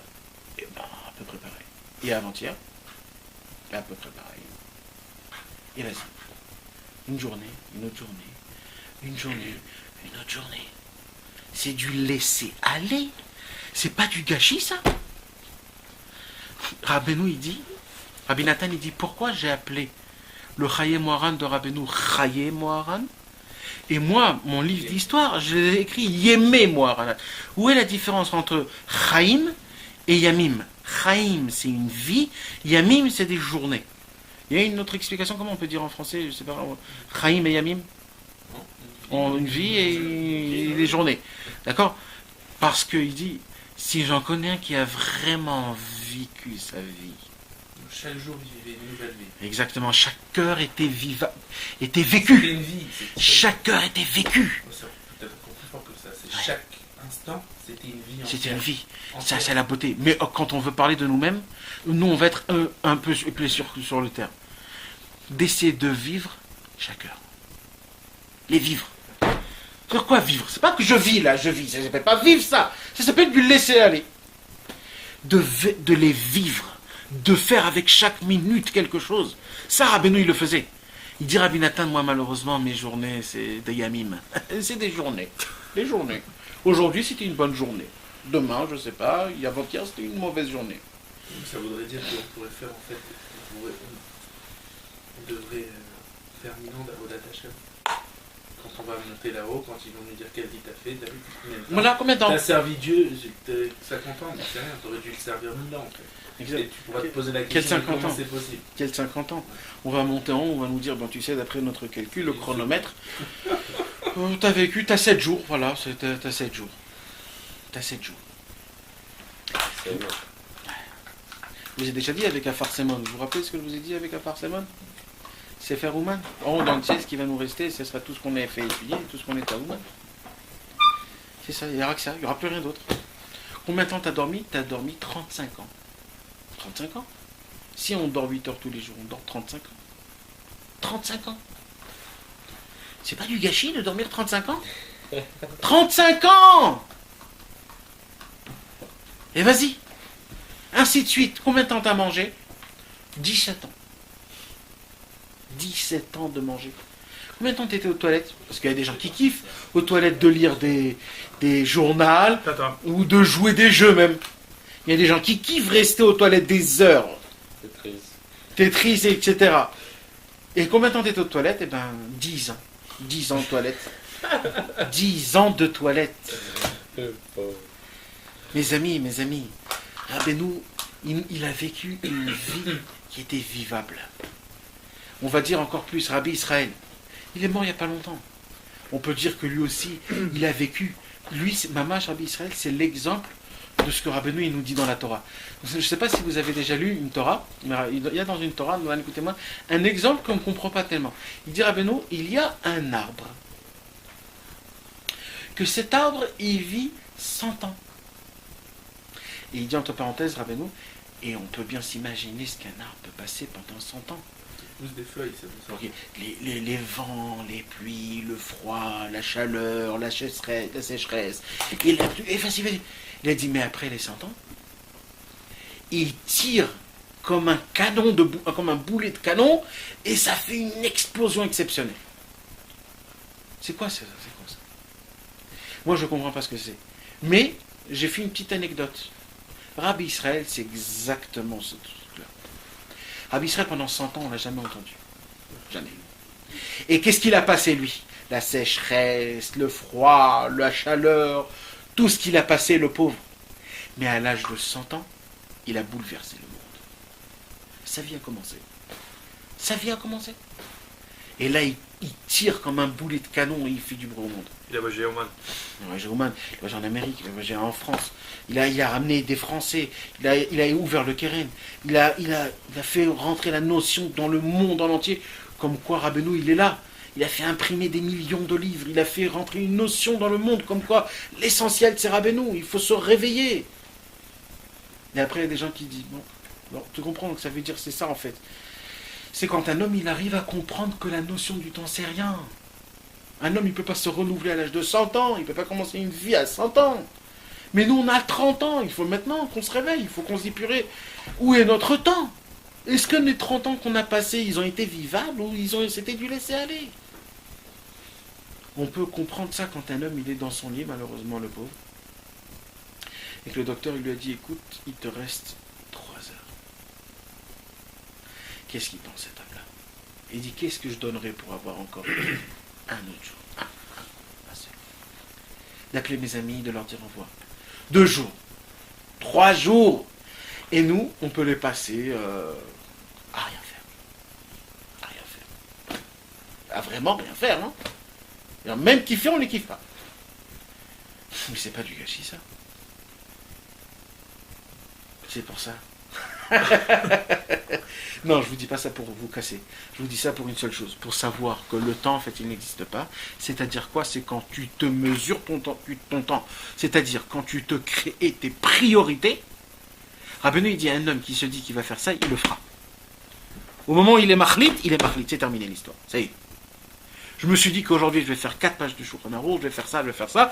Au moment où tu as été machlit, il n'y a rien au monde qui peut te le bouger. Pourquoi? Parce que c'est ta priorité, donc c'est ça en fait l'essentiel de tout. Et c'est comme ça que tu écris tes choses. Des fois, on a des empêchements aussi, qui ne viennent pas de nous. Et c'est très beau, tu sais, qu'est-ce qu'il dit Rabbeinu? Moi j'ai été médaillé avec ça, parce que c'était une question que j'avais tout le temps. Rabbeinu, il dit dans la Torah Samervav, il dit comme ça, il dit tous les empêchements, toutes sortes d'empêchements, il vient à cause d'une seule raison, un manque de volonté pour la chose elle-même. Tous. Que ce soit dans le bonté ou dans le mal. Donc au moment, et ça veut dire quoi un manque de volonté? Un manque de priorité. Au moment où tu te dis que ta priorité c'est ça, et c'est ça ce que je veux rien d'autre. Si on te fait des problèmes, rien que parce qu'il manque de volonté. Et notre travail c'est quoi? C'est de se renforcer nos volontés, de renforcer nos languissements, de les dire dans nos bouches, de les vivre. Et je te promets que ça va s'enlever. Et j'ai été médaillé, si tu veux, on peut être médaillé tout de suite. Dans le Kitur, les côtés Moran, il dit mes fourrages, toutes les sortes de manques, tous les empêchements, ils viennent à cause du manque de la chose elle-même. Moi j'en ai pas, mais à moi. Mais non, Méniot. Non, pas Méniot à mort. Méniot à mort, c'est quelque chose d'autre, Méniot à mort. Méniot à mort, c'est des empêchements du cerveau, c'est toi-même qui te les amène, les Méniot à mort. Mais ça, c'est un volonté en fait, c'est lié aussi. Non, il y a des méniotes que tu peux pas vraiment. Même ces méniotes à mort. Un homme il est malade, un homme il est je sais pas. Non, mais même ces méniotes là, que ce soit méniote à mort ou méniote par exemple de quelqu'un d'extérieur, t'as envie toi d'aller étudier, t'as 4 coups de fil, ton patron, ta femme, ton père, ta mère, tes frères, ils t'appellent tous, il faut que tu viennes maintenant. Quand t'étais prêt, t'étais parti à l'étude. Ça, c'est méniote de quoi? Ça c'est méniote, on est méniote. Pas noir. Non, mais après toi, t'as tes propres méniotes aussi. Ouais, la fatigue. Toi, tu vas te dire, oh non, mais bon, on va pas le faire maintenant. Bon, c'est pas très grave, allez, c'est pas grave. Bon, oh, mais qu'est-ce qu'elle va dire ma femme? Ça c'est méniote à Je vais y moi. aller. Bon. Ça, c'est méniote à moi. Non, mais des fois, c'est la fatigue, c'est des choses. Ça, c'est les méniotes à Après, moi. tu peux diviser en 2 Si catégories. on- Tu dis il y a les vraies mignonnes et il y a les Au mignonnes. revoir tout le monde. C'est les deux, Au revoir, c'est tout. des fausses À méniotes. bientôt, au revoir. Les deux, ce sont des fausses méniotes. Les deux, ce sont des fausses méniotes. Et il parle dans la Torah Samervav, il parle des méniotes à mort et il parle des méniotes. Tu crois? T'as juste un truc comme ça. Donc il y a 2 sortes de mignottes. Les mignottes à mort et les vraies mignottes. C'est pas, Je crois les qu'il deux leur sont ramène des les vraies vraies méniotes. Non, les deux sont des fausses méniotes. Non, parce que Non, bon, c'est pareil en fait. C'est pas Oui, ni c'est les deux. ni celle que tu appelles les vraies méniotes, c'est pas une vraie méniote. C'est ça qui t'apprend, Rabbeinu. moi d'après, je refuse à comprendre qu'il y a une mignonne à mort, c'est un mot. Quand t'as envie d'aller à Ouman, à Rosh Hashanah, t'as n'importe Et qui. une vraie ménia, c'est pas. Il te le dit mille fois. Non, il te le dit mille fois, je travaille de la Torah Samervav. Il te dit quand t'as une ménia, et c'est juste parce que tu as un manque de réchec. Et la ménia, elle vient juste pour te renforcer ton réchec. C'est vrai. C'est ça, hein. C'est bien, ça, Tu vois que c'est vrai. La preuve, c'est que quand tu poses la question, j'y vais, toi tout de suite, tu vas pas. Tu dis j'y vais, et autour de toi, personne ne pourra te dire non, tu vas pas. Encore, vas-y, même pour secours. Hein. C'est eux aussi. כל המיניות שיש לאדם, כולם הם רק בשביל החשק. כדי שיהיה לו חשק יותר לדבר שבקדושה שצריך לעשות. כי כן דרך האדם, שכל מה שמונעים אותו יותר מאיזה דבר, הוא חושק ביותר לעשותו. ועל כן כשאיש הישראל יצטרך לעשות דבר הצריך לא ליהדותו, c'est-à-dire בפרט כשצריך לעשות דבר שכל יהדותו תלוי בזה, דהיינו לנסוע לצדיק, כל יהדותו תלוי בזה, מה זה לנסוע לצדיק? Ouais, c'est ce qu'on disait hier avec C'est ce que tu as fait, on va dire. le לצדיק האמת, אזי נותנים לו מלמעלה, הוא נידון מלמעלה, חשק. והחשק שנותנים לו הוא על ידי המניע שמזמינים לו. כי על ידי המניע מתגבר החשק הנ"ל. על כן ידע האדם שאין שום מניע בעולם שלא יוכל לשברם אם ירצה.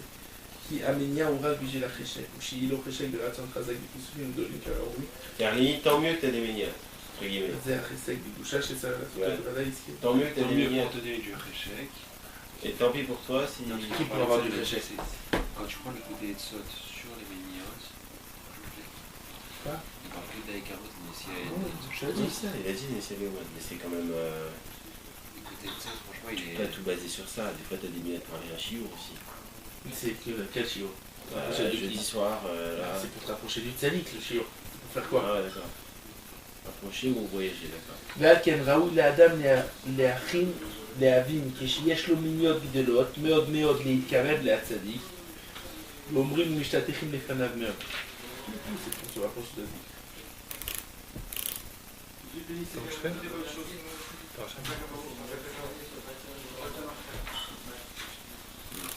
On en parlait hier, justement.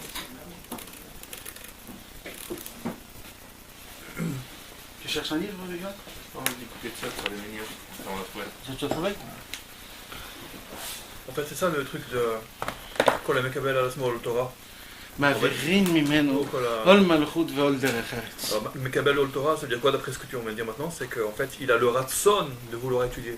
Ou de donc, plus le ratson. Rabbi Nathan, il dit comme ça. Adam la Amal Yulad. C'est quoi Amal? C'est Ol. Donc un homme, dans ce monde-ci, on est obligé de supporter quelque chose. Donc maintenant, c'est quoi ce que tu vas supporter? Tu veux supporter les problèmes et la parnassa ou tu veux supporter le Ol Torah? Parce qu'un des deux, tu seras obligé. Donc si tu supportes le Ol Torah, vaut mieux à 100%, à 1 milliard de pourcents. Alors pourquoi se casser la tête à aller d'être un esclave du travail? Que le travail, il va te rapetissir ta vie. Tu vas aller t'endormir. C'est possible, mais j'ai Mekabel au Torah, mais vous allez pour le non, le derrière. Oh, ouais, c'est ça. C'est ce qu'on a. Et c'est quoi l'histoire? L'histoire dans tout ça, c'est qu'un homme, après un jour de travail, il va aller s'endormir. Et avant qu'il s'endort, il est dans sa couette comme ça. Et il se pense, il dit, qu'est-ce que j'ai foutu aujourd'hui? Pourquoi je suis autant fatigué comme ça? Qu'est-ce que j'ai foutu? Ouais, qu'est-ce que j'ai fait? Mais pourquoi je suis autant fatigué comme ça? Et ouais. Ça s'appelle un bisayon. Ouais. Et il faut faire Idov Vishtok. Tu te tais, tu te dis, je sais pas, c'est un bisayon. Je me le fais à moi-même. Et demain, tu vas te réveiller, tu vas te dire, où je vais aller une journée en entière. Et ça, c'est quoi? C'est quand un homme, il pense que comme ça. Mais quand un homme, il pense, il est au-dessus du temps. Son travail, c'est ta fêle. Puisque l'essentiel dans mon truc, c'est tout la voie d'Hachem. Donc quand je suis au travail, je suis au travail. Mais maintenant, même si j'ai 1 minute en dehors du travail, mais pendant 7 minutes, je plonge dans l'univers de Rabbeinu. Quand tu plonges dans l'univers de Rabbeinu, c'est comme dans les dessins animés. Tu sais que tu rentres dans un monde et tout s'arrête. Et c'est là-bas. Tu vis une vie en entière. Est-ce que vous connaissez, vous vous rappelez de l'histoire, Yohan, peut-être, de Rabbi Adam Baal Shem, le Rav du Baal Shem Tov, qu'il y avait un méchant, un parit, je sais pas comment dire un parit, un maire de la ville qui était important, et lui, il devait faire quelque chose, et sa femme ou lui, il devait décréter un décret. Ce décret, c'était quoi? C'est que les Juifs, ils n'ont plus le droit de travailler dans cette ville. Tous ceux qui veulent, les Juifs qui veulent avoir de la parnassa, ils sont obligés de travailler en dehors de leur ville. Et il y avait un temps spécial que s'ils ne rentraient pas, ils restaient dehors. Mais Kitsour, c'était une xéra qui était horrible. Et au moment où il a voulu décréter ce décret-là, Rabbi Adam Baal Shem est rentré dans son palais pour lui parler avec lui. Ok? Et comment il est rentré? Parce que sa femme, elle aimait les Juifs. Tu ferais Baal Shem Tov, ça, non? C'est Kol Tzipurei Baal Shem Tov. Les 4 tomes, Kol Tzipurei Baal Shem Tov. Bekitsour, alors, il lui a fait rentrer et il commence à lui parler. Ils étaient dans un khatser, Une cour. une cour. Et il commençait à lui parler, Rabbi Adam Baal Shem, jusqu'à que le pariti vient, il s'assoit dans sa chaise, il le regarde et il s'endort. Et quand il s'endort, pour lui, il continue à vivre normalement. Donc il termine sa conversation avec Rabbi Adam Baal Shem et il décrit ce décret. Dès qu'il décrit ce décret, Il dit quoi? C'est-à-dire, il ça y est, gozer. ouais, il a écrit, il a dit c'est bon, maintenant c'est une loi qui est passée, aucun juif ne peut faire sa parnasse dans ce pays, il faut qu'ils aillent dans une autre ville, et ainsi de suite. Et il décrit ce décret, et il a des enfants, il commence à monter de grade, il devient le roi, Le parit. le parit, il devient le roi de toute l'Ukraine. Et il gagne des empires et des empires. Et il monte très très très très haut. Et il a des palais, il a des choses, il a des trucs, il a de la richesse. Et il a 4, 5, 6 enfants, 7 enfants. Et tous ils grandissent. Une vie en entière. Il est mashkia dans des baignades. Moi je vous le raconte comme ça, mais si vous le lisez, c'est de la folie. Tu oublies que c'est une histoire. Il est mashkia à ses enfants, tout ça. Et un jour, il sort avec sa femme et ses enfants à la plage. Et le petit, il rentre dans la plage. Il se noie. Dès qu'il se noie, le petit, l'autre frère, il vient pour le sauver. Il l'a emporté. Tous ses enfants et sa femme. En 1 heure, il voit sa vie exploser. Plus de femmes, plus d'enfants. Maintenant, il avait un problème qu'il ne pouvait plus rentrer dans son... Parce qu'on ne le reconnaissait plus. Ah, on lui avait piqué ses habits. Et quand on lui avait enlevé ses habits, il a dit, si ils vont plus me reconnaître. Alors il s'est habillé avec des habits de normal, et quand il est venu rentrer, on lui a dit, mais qui tu es, mais dégage. On lui a donné des coups et tout ça. Il se retrouvait à la panime. Et il essaye d'y aller dans un endroit, et il va à pied, il se salit, il dort chez des gens, jusqu'à qu'il revient dans son palais. Personne ne le reconnaît. Et où est ta femme, ou tes enfants, mais qui tu es, t'es un pourri. Et qui il voit là-bas? Rabbi Adam Baal Shem, après des années et des années et des années. Rabbi Adam Baal Shem, tu te rappelles, c'était moi, t'étais venu chez moi et tout ça. Et là, Rabbi Adam Baal Shem lui fait comme ça. Et il se réveille sur sa chaise. Mes amis, des années sont passées, mamache. Des années. Rabbi Adam Baal Shem lui a dit, tu as vu? C'est ça ce qui va se passer si tu décris le décret. Ouais. Le Noam Elimelech, il a dit, je peux tout faire sauf ça. Parce qu'il n'a pas rêvé, c'est pas un rêve. Ah, c'est une. C'est pas un rêve. Il a dit comme ça, Ouais. Il a dit, je peux tout faire sauf ça. Ça veut dire Je que. peux faire les miracles, je peux faire ça, je peux tout faire. Mais de prendre le rêve et le rendre réel, ça veut dire, le rêve et le truc, c'est une réalisation, parce qu'il a parlé, il a fonctionné en même temps, ça veut dire, c'est lui-même qui lui a créé le truc. Il a dit, ça, je peux pas le faire. Il y a une histoire comme ça avec le Maharal de Prague aussi. C'est pas la même chose. Ouais, je me rappelle aussi de Ouais, quelque chose comme ça. Il a été en prison et il croit aussi le Maharal. Il lui dit mais laissez-moi et faites-moi sortir. Il le fait sortir. Après, il le fait sortir et le roi il se réveille. Il dit mais faut que j'appelle tout de suite le Maharal. Et dès qu'il rentre, Le Maharal, il lui dit, le roi il lui dit mais pourquoi vous m'avez pas sauvé hier? Pourquoi vous ne vouliez pas me sauver? Il dit, mais je vous ai pas reconnu. Parce qu'il a vieilli, il avait changé. Il avait montré qu'il connaissait les rêves. Ça veut dire, il a changé les temps. Il a inversé, il a fait un chamboulant. C'est Il a fait exceptionnel. rentrer dans une voie. Dans une sphère, je sais pas comment on peut expliquer Ouais. ça. C'est une sphère, il le fait faire vivre un temps qui n'existe pas. Dans le Echalet Murot, les mondes échangés dans le ciel. Il y a un truc, à la base, une question de base technique, j'ai pas compris. Ouais. Depuis le début, mais je vais la poser, je la pose maintenant. On a vu que plus une personne il a une conscience élevée, plus le temps il passe très vite pour lui. Ça veut dire que. C'est pas qu'il passe très vite, c'est ça depuis le départ. Tu as fait cette réaction, je t'ai C'est-à-dire redit. que. Ouais. C'est pas qu'il passe très vite, parce qu'il peut passer aussi très lentement. Justement, par exemple, je sais pas, par exemple, une fois, regarde, je te donne un exemple. Par exemple, j'étais avec un ami l'autre jour, j'étais à Bnei Brak pour un mariage. On est revenu en bus. Moi j'étais debout parce qu'il n'y avait plus rien. Et on a parlé, en 3 minutes, Ouais. tout le temps s'est écoulé. J'ai l'impression que j'ai pas senti le temps passer. Ouais, ça veut rien dire ça. Comment ça veut rien dire? Au contraire, j'ai dit que j'étais tellement pris dans un truc, j'ai Ouais. pas pensé le temps. D'accord, mais moi je te pose une question inverse. C'est-à-dire, J'ai pas le temps, je vais avoir du temps. je comprends pas ce que tu veux dire. Là tu me parles que le temps il n'existait pas, ça veut dire il est passé Non, très c'est-à-dire vite. que ma conscience était élevée, Élevé. donc je n'ai pas senti qu'une heure est passée Mais et moi, 3 minutes. Voilà, moi j'ai 1 minute dans ma journée. Ok. Je veux que cette minute soit mon univers. Je veux me perdre dans cette minute. D'accord. Je veux que cette minute soit toute ma vie. Je veux rentrer dans cette minute, voilà. Je veux rentrer dans cette minute et vivre cette minute. Vraiment la vivre. Je veux pas que cette minute Oui. soit 60 secondes. Oui. Je veux que cette minute soit 60 heures. C'est de ça que je te parle, t'as compris? C'est Oui. pour ça que je dis pas le mot vite ou pas vite, grand ou pas vite. Parce que c'est et ça dépend ce que tu veux toi. Non, parce que attends, avant que tu me dises Vas-y, cette chose-là, vas-y. j'aimerais finir. Maintenant, celui qui rêve, il n'a pas de date, d'accord? Il a dans sa main, il n'a pas de date. Ouais. Donc comment c'est possible que d'un coup 70 ans, il passe en lui en 1 heure? Puisqu'on voit que c'est d'Afka celui qui a beaucoup de dates, que beaucoup de temps s'écoule c'est-à-dire que le temps, il a pas senti passer. T'expliquer, c'est très simple. Combien de pourcentage tu as dans ton cerveau quand tu fonctionnes avec? Le maximum. Le maximum, c'est 10. Ah, on dit Le maximum, on dit que le Razonich, il avait 10%. Nous, c'est même pas 2%. Ah, de combien on utilise dans le On cerveau utilise dans le cerveau. quand on fait au maximum? 10%. Ok, d'accord. D'accord, 10%. D'accord. Maintenant, qu'est-ce qui se passe quand je t'attrape ta main très fort dans un Tu sais endroit? que ça, c'est la droite qui dit ça ou c'est les goïs? Il y a maintenant comme ça, la Torah. Je sais pas, mais je sais qu'il y a des grands tzadikim qui... Le Razonich lui-même, il a dit ça sur soi-même. Sur soi-même. Il a dit, moi, je me casse la tête pour avoir 10%. Et même ça, quand je vais monter dans le ciel, on va me dire pourquoi les 90% tu les as pas... Mais Kitso, qu'est-ce qui se passe? Quand tu prends un shrir et tu le tiens très fort, ok? Tu sens plus toute ta main. Parce que tu le tiens ici très fort, ça te fait mal ici.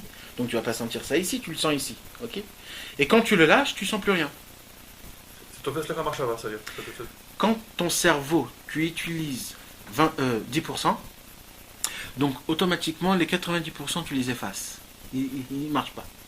Mais quand même ces 10%, tu y les travailles effaces. pas, donc tout est éveillé. C'est pour ça que quand tu dors, ton cerveau est beaucoup plus ouvert. D'où tu sais que ton cerveau est beaucoup plus ouvert?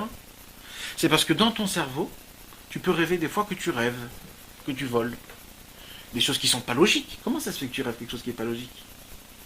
C'est parce que ton cerveau est ouvert. Il est ouvert à tout. Ouais, mais Rabbeinu, il dit que quand tu dors, tu perds ton date. Ouais, non. C'est ma question. Non, ce que je veux vous expliquer, c'est quand tu dors, c'est que du dimayon. Mais encore une fois, le dimayon, il n'a aucune création. Lui, il peut rien faire sans le sechel. Il est obligé de se baser sur le sechel. Obligé. Le dimayon, c'est un kliezer, le sarakol. C'est juste une aide. Alors c'est vrai que des fois on fait de tout un dimayon, mais le dimayon il est obligé de s'habiller sur le sechel. Comme le sechel pour l'instant il est complètement ouvert à tout. C'est-à-dire qu'il est pas. Il est ouvert à tout. Il est libre. Parce que tu dors. Tu sais qu'il y a un très grand inyan. Très grand inyan. Il y a- T'es fatigué. Il y a un très grand inyan de faire une arpaya. C'est-à-dire il faut que je vous le lise ça. Arpaya. Des contrôles. De laisser ton cerveau... Des contrôles Volatile. C'est vrai, se Détendre. Se détendre. Non, volatile. Il y a un mot. L'airport. Les L'airport, c'est-à-dire. Le yoga. C'est. Lâcher prise. Non, mais c'est ça, non, c'est- Lâcher prise, non? Tu te rappelles un jour tu m'avais dit que dans les 12 tséadim, là, Oui, il y a un travail spécial d'écrire toutes tes pensées. oui, exact. Pourquoi? Libérer. C'est de ça que je parle. Tu sais que Rabbeinu, il nous a fait faire ça en autre chose. Il des doutes, c'est ça. Ouais. Il des doutes, c'est de faire un bitoul. Ouais. C'est quoi un bitoul? De faire un halal apanoui dans ton cerveau Ouais. pour être ouvert à la création du monde. Comment tu fais un halal apanoui? Quand tu dis tout ce que tu as dans ta tête. Il te dit, Rabbeinu, Shipri, Kamaim, libère. Jette tout ce que tu as, dis des bêtises, dis des blagues, dis des gros mots, dis des méchancetés, dis tout ce que... Allez, lâche. Terroken, comment on dit terroken?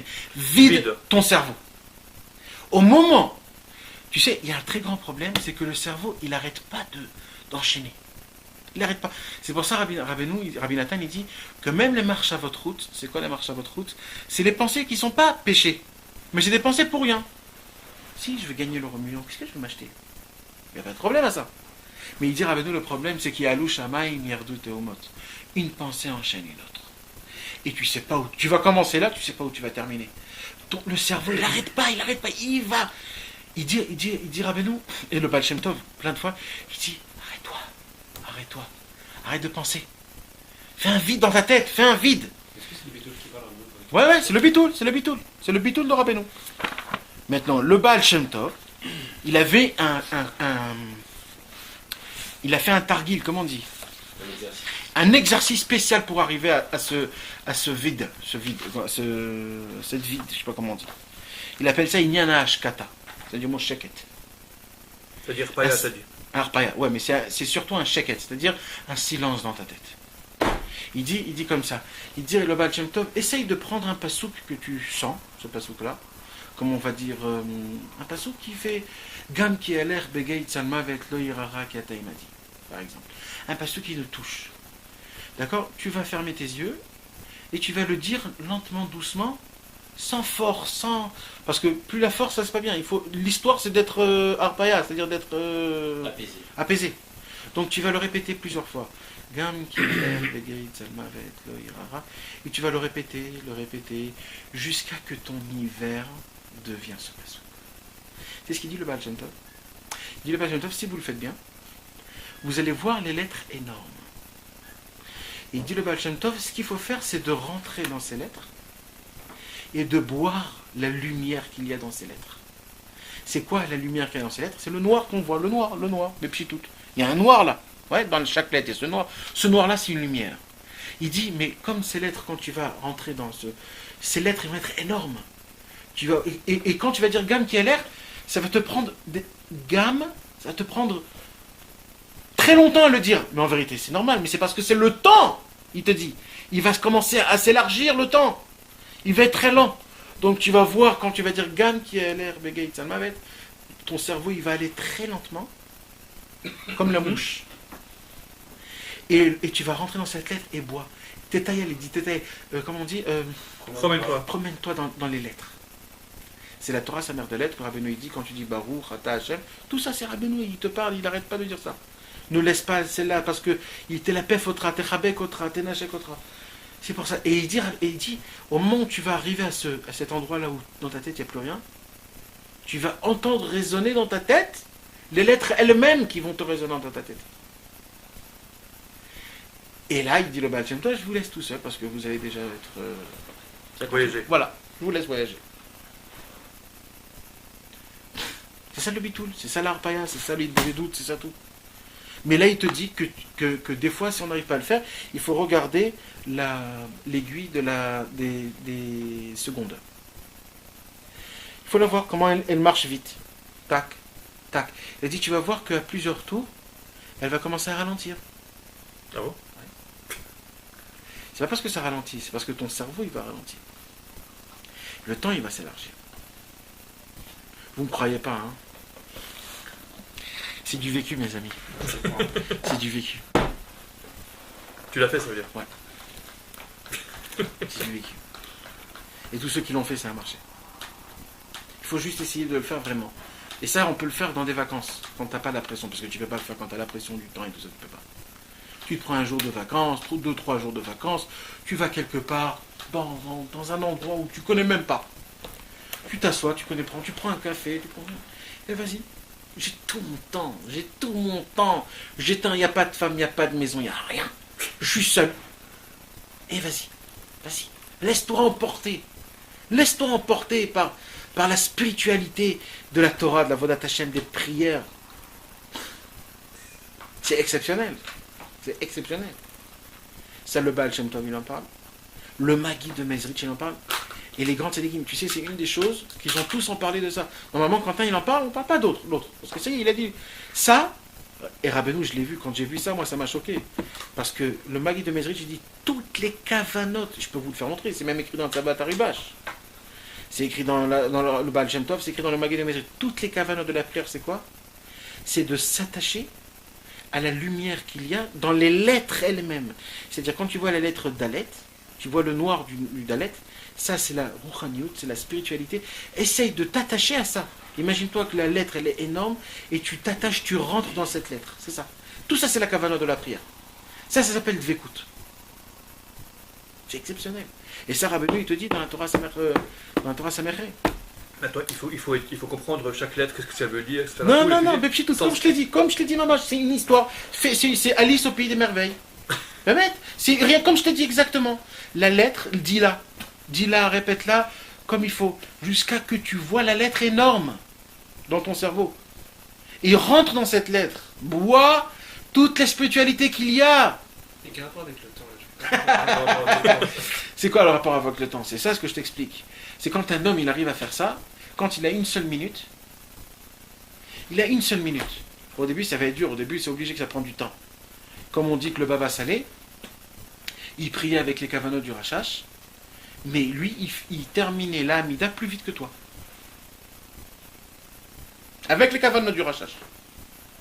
Et le Baba Salé il a dit sur Rabbi Yaakov Abu Khatira, son grand-père, quand il faisait comme ça, avec la Neufa, le tabac, il passait tous les livres de kavanot de Shacharit. Du Rachash. C'est 3 livres. Le Rabbi Gershon, le frère du Baal Shem Tov, il a dit, quand on lui a dit, on a cru que c'était lui le Baal Shem Tov à un moment donné, il a dit Alvaï, que je sois, que quand je prie et que quand j'étudie, j'arrive à Avec être sa au niveau pipe. que quand il allume sa pipe. Et comment ça se fait ça? Au début, c'est dur que ça prend du temps, mais quand tu arrives à vivre ça tout le temps, en une seule minute, je te promets, Rudy, que tu vas dire un passou qui va te tenir, ton temps va s'arrêter. Là, ce que je vous dis, je vous ai dit, ne me croyez pas. Tu peux arriver C'est juste, je vous dis, moi, ce que... Moi, ça, tu peux y arriver avec Tmimout, hein, Nathan. Ça, c'est certain, Tmimout, c'est Non, certain. Tmimout, hein. Ça, c'est certain. Mais vraiment, si tu crois vraiment que le Ça, temps c'est ne passe certain. pas, Ça, c'est et que tu certain. dis Dieu, tu dis à Dieu, je sais que tu vas pas faire passer le temps. Et Ça, que- c'est certain. et Dieu, il le fait pour de vrai. Hein. Et moi, je l'ai vu ça avec un ami que tu connais, j'ai vu ça de mes propres yeux. Moi, je l'ai vécu. Hein. Oui, mais c'est sûr et certain. Moi, au début de ma tchouva, je ne savais pas lire, donc je mettais beaucoup de temps à prier, mais énormément de temps à prier.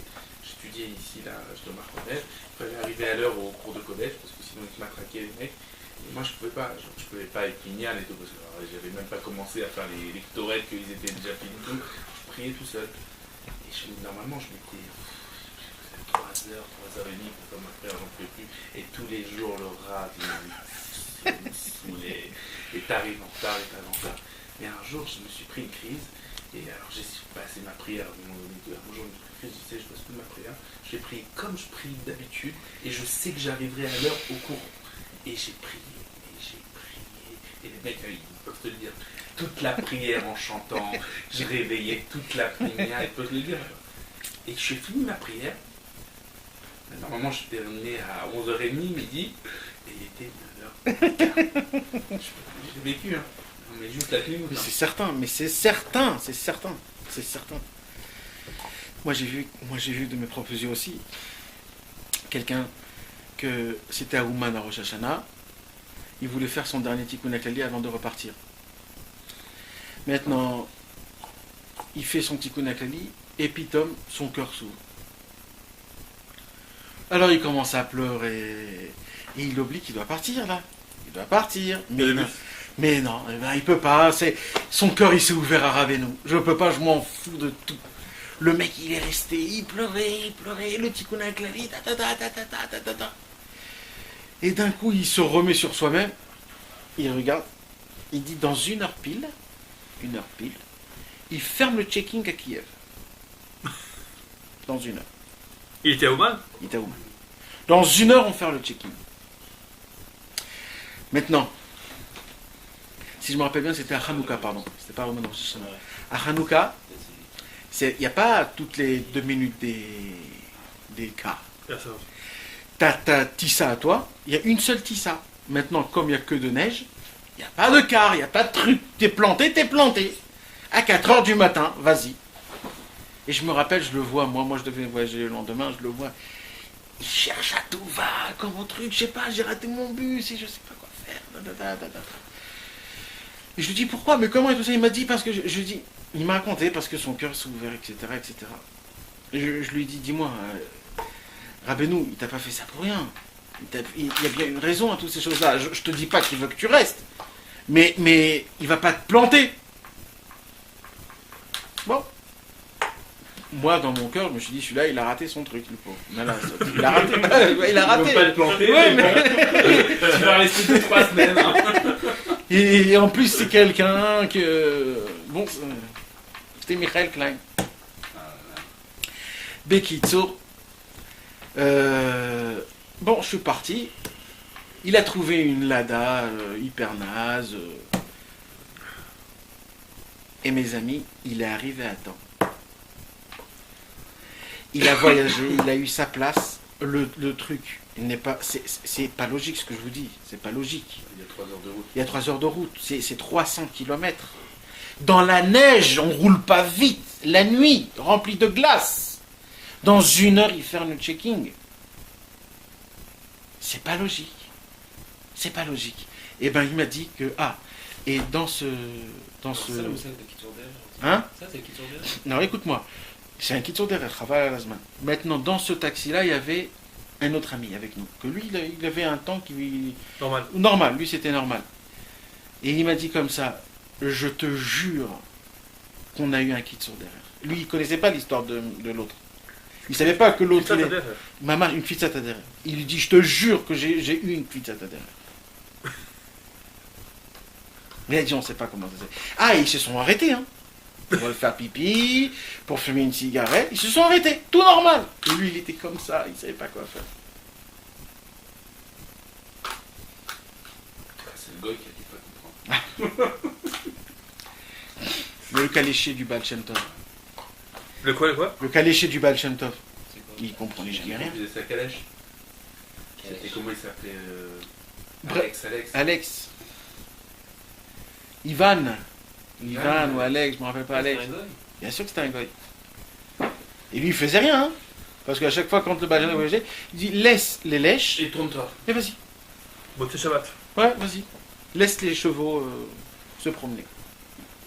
Et ils arrivaient en Hollande, dans des endroits perdus. Hollande Hollande. Un jour, le Baal Shem Tov, il s'est trouvé en Hollande. Il y a une histoire comme ça. Il est rentré dans un curé, que ce curé, c'était un juif. C'est une histoire très longue. Ah, cette histoire est magnifique. À Hollande, c'était. À Amsterdam. Quand après il a fait Tchouva et qu'il a dit Exact. qu'il raconte une histoire. Exact. C'est Ça de s'est la passé à grosse l'Amsterdam, histoire. ça. Raconte. Bon, Je veux C'est vrai, là. C'est réveillé, là. il y avait un grand sadique, c'était le chamash du Baal Shem Tov. Quand le Baal Shem Tov il est parti de ce monde, le chamash du Baal Shem Tov il lui dit, mais moi, qu'est-ce que je vais faire moi, Baal Shem Tov, c'est quoi ma parnassa? Parce qu'il recevait de la parnassa du Baal Shem Tov. Le Baal Shem Tov lui donnait des pièces, c'était son chamash. Alors le Baal Shem Tov il lui a dit, Comment il s'appelait? C'est pas Rabbi David Fokes. ça se peut, je sais pas. Ça se peut, je sais pas. Alors il dit comme ça. Alors le Baal Shem Tov il a dit, écoute, là où tu vas raconter des histoires de moi. Et demande une pièce à chaque histoire. Comme ça, tu auras ta parnassa. Alors c'est comme ça qu'il faisait sa parnassa. Un jour, il entend qu'il y a quelqu'un de très loin qui est prêt à payer une somme d'argent phénoménale pour chaque histoire du Baal Shem Tov. Lui, il s'est dit, c'est très bien. C'est très bien, je vais aller. Il se prépare un Shabbat et tout ça, et lui, il l'amène, il lui paye tout ça et tout ça. Et Ouais, il connaissait toutes les histoires de Baal Shem Tov aussi. ouais. Et il l'emmène et il lui fait une histoire complète, etc., etc. Jusqu'à qu'il arrive et tout ça. Il dit non, ne me raconte pas. Attends, Shabbat, quand on va manger, raconte-moi mon histoire. Et il vient, et il mange et tout ça. Il dit maintenant, raconte l'histoire. Et il vient raconter ça. Il ne se rappelle plus de rien. Il se rappelle plus de rien. Il essaye de commencer une histoire. Rien. Tout, il a effacé. Il se dit, mais c'est quoi ce truc-là? Il se dit, bon, peut-être il était fatigué. Demain, rien. Souda Shlichit, rien. Et Melavé Malka, il se rappelle. Je vais lui raconter une histoire. Un jour, il y avait le Baal Shem Tov. Il dit au caléchier, vas-y. Les chevaux, des heures et des heures. Jusqu'à qu'ils arrivent à Amsterdam. À Amsterdam, il y avait une rue où aucun juif pouvait rentrer dedans. Aucun. Tout celui qui rentrait, tous les goïms venaient, les entouraient, et vas-y, on jetait des pierres. Et le Baal Shem Tov, il dit au caléchier de rentrer dans cette rue. Le caléchier dit, mais t'es fou et tout ça. Il dit, moi, je veux faire Shabbat là-bas. Il dit, quoi? Mais comment? Mais personne, c'était une université, je crois. Tu te rappelles, c'était une université ou quelque chose comme ça? Une université. Le Kitsour, il rentre là-bas, il se cache dans un endroit où ils font Shabbat. Et le curé, te rappelles cette histoire? Parce que là, je commence un petit C'est peu. pas cool, c'est un couple de vieux, ils sont pas riches, un couple de vieux, justement. Ils sont venus chez un couple de vieux, c'était le seul juif qui était dans cet endroit. Ils ont fait Shabbat là-bas. Il a dit donnez-les-nous. Et le. Ah non, c'est ils sont tous venus autour. Et c'est Ils le sont Baal Shem tous Tov venus qui a autour. dit, va me chercher Ils le voulaient curé. Ils voulaient le tuer. Voilà, Ils sont tous venus, ils sont avec on des les a pierres. frappés pour les tuer. Et Voilà. c'est le curé qui était le meneur. Il a dit Voilà. on va tous les attraper. Exact. Ils se Et. sont enfermés et ils voulaient pas sortir. Exact. Et il a dit, va me chercher le curé. Le curé, il a pas voulu venir. Il n'a pas voulu, plusieurs fois, encore et Tu me le encore. tires comme un chien, tu me le ramènes chez moi. Voilà, Ici. voilà. Et jusqu'à qu'il est venu chez lui. Et il lui a dit, et il lui a fait faire rappeler comme quoi c'est un juif, parce que c'était un juif. Et qu'est-ce qui s'est passé après? Non, c'est pas l'histoire. Justement, on sait pas c'est quoi l'histoire. Le curé il rentre, on sait pas ce qui se passe. Il ressort en pleurant. Voilà. Mais On sait pas ce qui s'est passé. Et voilà, Il il dit a à tout le monde de partir. Voilà. Après, il s'en va. Voilà, il s'en va. Nekuda. Et lui, le Shamash, il raconte à cet homme-là cette histoire. Il dit, voilà, c'est l'histoire que je me rappelle. Et lui, il commence à pleurer. Il lui dit, pourquoi tu pleures? Il dit, c'était moi le curé. Waouh.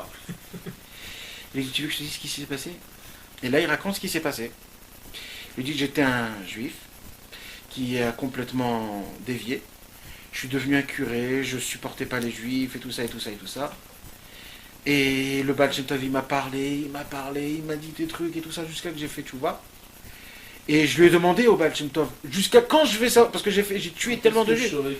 Quand je saurai que ma tchouva elle sera reçue dans le ciel.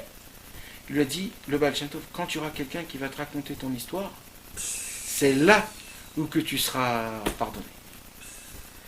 Et imagine, regarde ça, c'est beau. Parce que il avait des centaines de milliers d'histoires, ce Shamash. Tout a été oublié. Il lui a raconté que cette histoire. Et il lui a donné toute la fortune. Ah, cette fortune aussi, c'est parce qu'il était riche. C'est pour ça qu'il Oui. voulait être Très riche, riche. lui. Très riche. Il a dit, je donne toute ma fortune. C'était ça aussi Il a l'histoire. dit, lui, il voulait Oui. entendre des histoires, alors il donnait de l'argent pour entendre Exact. son histoire. Alors tous les mecs C'est qui pour venaient ça. raconter Ah, des histoires, il dit mais non, mais c'est pas mon histoire. Il attendait son histoire. Ouais. mais- Alors il a dit quand il a entendu celui-là, le Shamash, il a dit bon peut-être c'est lui qui va raconter. Et l'autre il se rappelle plus de rien maintenant. Il dit mais Comment le Baal Shem Tov, il a tout compté, t'as vu? Tout calculé. Et pourquoi Dafka Shabbat il a oublié? Parce que c'était Shabbat, quoi. Ça veut dire Là, parce qu'il c'était. fasse Tchouva, il fait encore plus Tchouva. Quand il a vu qu'il se rappelait plus, il a dit c'est ma Tchouva, elle est presque Mekabbelet, mais pas encore, parce que lui s'était rappelé du Shamash. Quand il a vu le Shamash, il s'est rappelé du Shamash. il a dit c'est sûr qu'il quand il l'a vu, il a dit c'est sûr qu'il va me raconter mon histoire parce que c'est lui, je me rappelle de lui. Ah ouais, ouais. Et alors il faisait encore plus Tchouva, il a dit mais Dieu, pardon, il faisait encore plus Tchouva, et à la fin. Quelle histoire. J'ai toujours pas compris. Pourquoi est-ce que le Shabbat Je il a crois qu'il était oublié? parti, si je me rappelle de l'histoire, il était parti après. Il est revenu. Shabbat, il est parti, il est rentré. Ah Et ouais. après, il s'est rappelé, il est revenu. Il le voit ouais. en train de, il le voit encore plus en Tchouva, il le voit en train de faire Ouais, Tchouva, en train de ouais. pleurer comme ça encore plus. Il est parti et après il dit oui mais je me rappelle d'une ouais. Laisse-moi une dynastie, s'il te plaît. Ah là là là là. T'as vu là ce qui est t'as lu Amodia, le journal? Non, mais ton frère, il m'a raconté l'histoire. Papa Salé. Ouais, Oh ouais, là c'est là une là, je belle. suis devenu Mais dingue. mec, c'est une histoire de folie, mais mec. Et ça, tu sais. Bon, on va parler de ça après. Baba Salé, quand il a fait quand il est revenu de son aléa, et il est parti pour habiter dans une ville, je me rappelle plus laquelle, dans le sud. Et À Ramleh, quelque chose comme ça, Ramleh. Yavne. Yavne. Ouais. Et son Shamash, il lui a dit regardez, il y a un roche Kolel là-bas, c'est un descendant du Gaon de Vilna, il voudrait vous voir et tout. Bah vas-y, c'est grave, je vais le voir, on va en parler. Et il commence le roche Kolel à l'époque de Bassadé, il commence à parler avec lui, il lui explique comment il étudie là-bas, Bassadé est très samia. Il a lu? Il est très samia. Et à un moment donné, le roche Kolel il dit qui peut comparer le Gaon de Vilna? Comment on peut comparer le Baal Shem Tov au Gaon de Vilna? Le Gaon de Vilna, il a atteint une profondeur dans la Torah extraordinaire. C'est genre qu'est-ce qu'il a C'est atteint, dommage Baal que Shem le Tov. Rav Ron Chaya, il connaît pas cette histoire. Ouais, parce qu'il en a parlé là. Moi, je suis écrit un gros livre, c'est ça. Il dit alors là, dès qu'il entend ça, il va s'aller, il se met en colère, il dit quoi? Comment tu oses parler sur Maran Baal Shem Tov, la lumière de 7 jours de la création? Comme ça, il dit. Or Shiva Or Tayamim. Shivat Hayamim. Comment tu oses, comment toi tu peux parler sur le Maran Baal Shem Tov? Il lui dit je m'appelle plus Baba Salé si ton collègue il reste encore ouvert. Si demain ton collègue il est encore ouvert, et moi impossible que j'habite dans Parce une qu'il ville avait- où quelqu'un il parle comme ça du Baal Shem Tov. Il avait dit quoi sur le Baal Shem Tov? Comment tu peux comparer, comment on peut comparer le Gaon de Vilna au Baal Shem Tov? Le Gaon de Vilna il a atteint une profondeur terrible dans la Plus Torah. élevé, quoi. La réponse, mais il faut rage. Et c'est ce qui s'est passé le lendemain. Le lendemain, Le il Misrad parti, Adatot est lui, venu. Et le lendemain, le Misrad Adatot il est venu, ils ont fermé son collègue. Il a dit encore un livre de plus, il a dit moi je sais vraiment qui il est le Baal Shem Tov. Ouais. Quand il a reçu le livre Maor et Naïm du Rabbi Nachum de Tchernobyl, il a chanté et dansé. Il a dansé avec le livre comme ça. Il a dit ça faisait très longtemps que j'attendais ce livre. Tu sais que c'est magnifique qu'ils ont Qui le Baba Baba Saleh Saleh.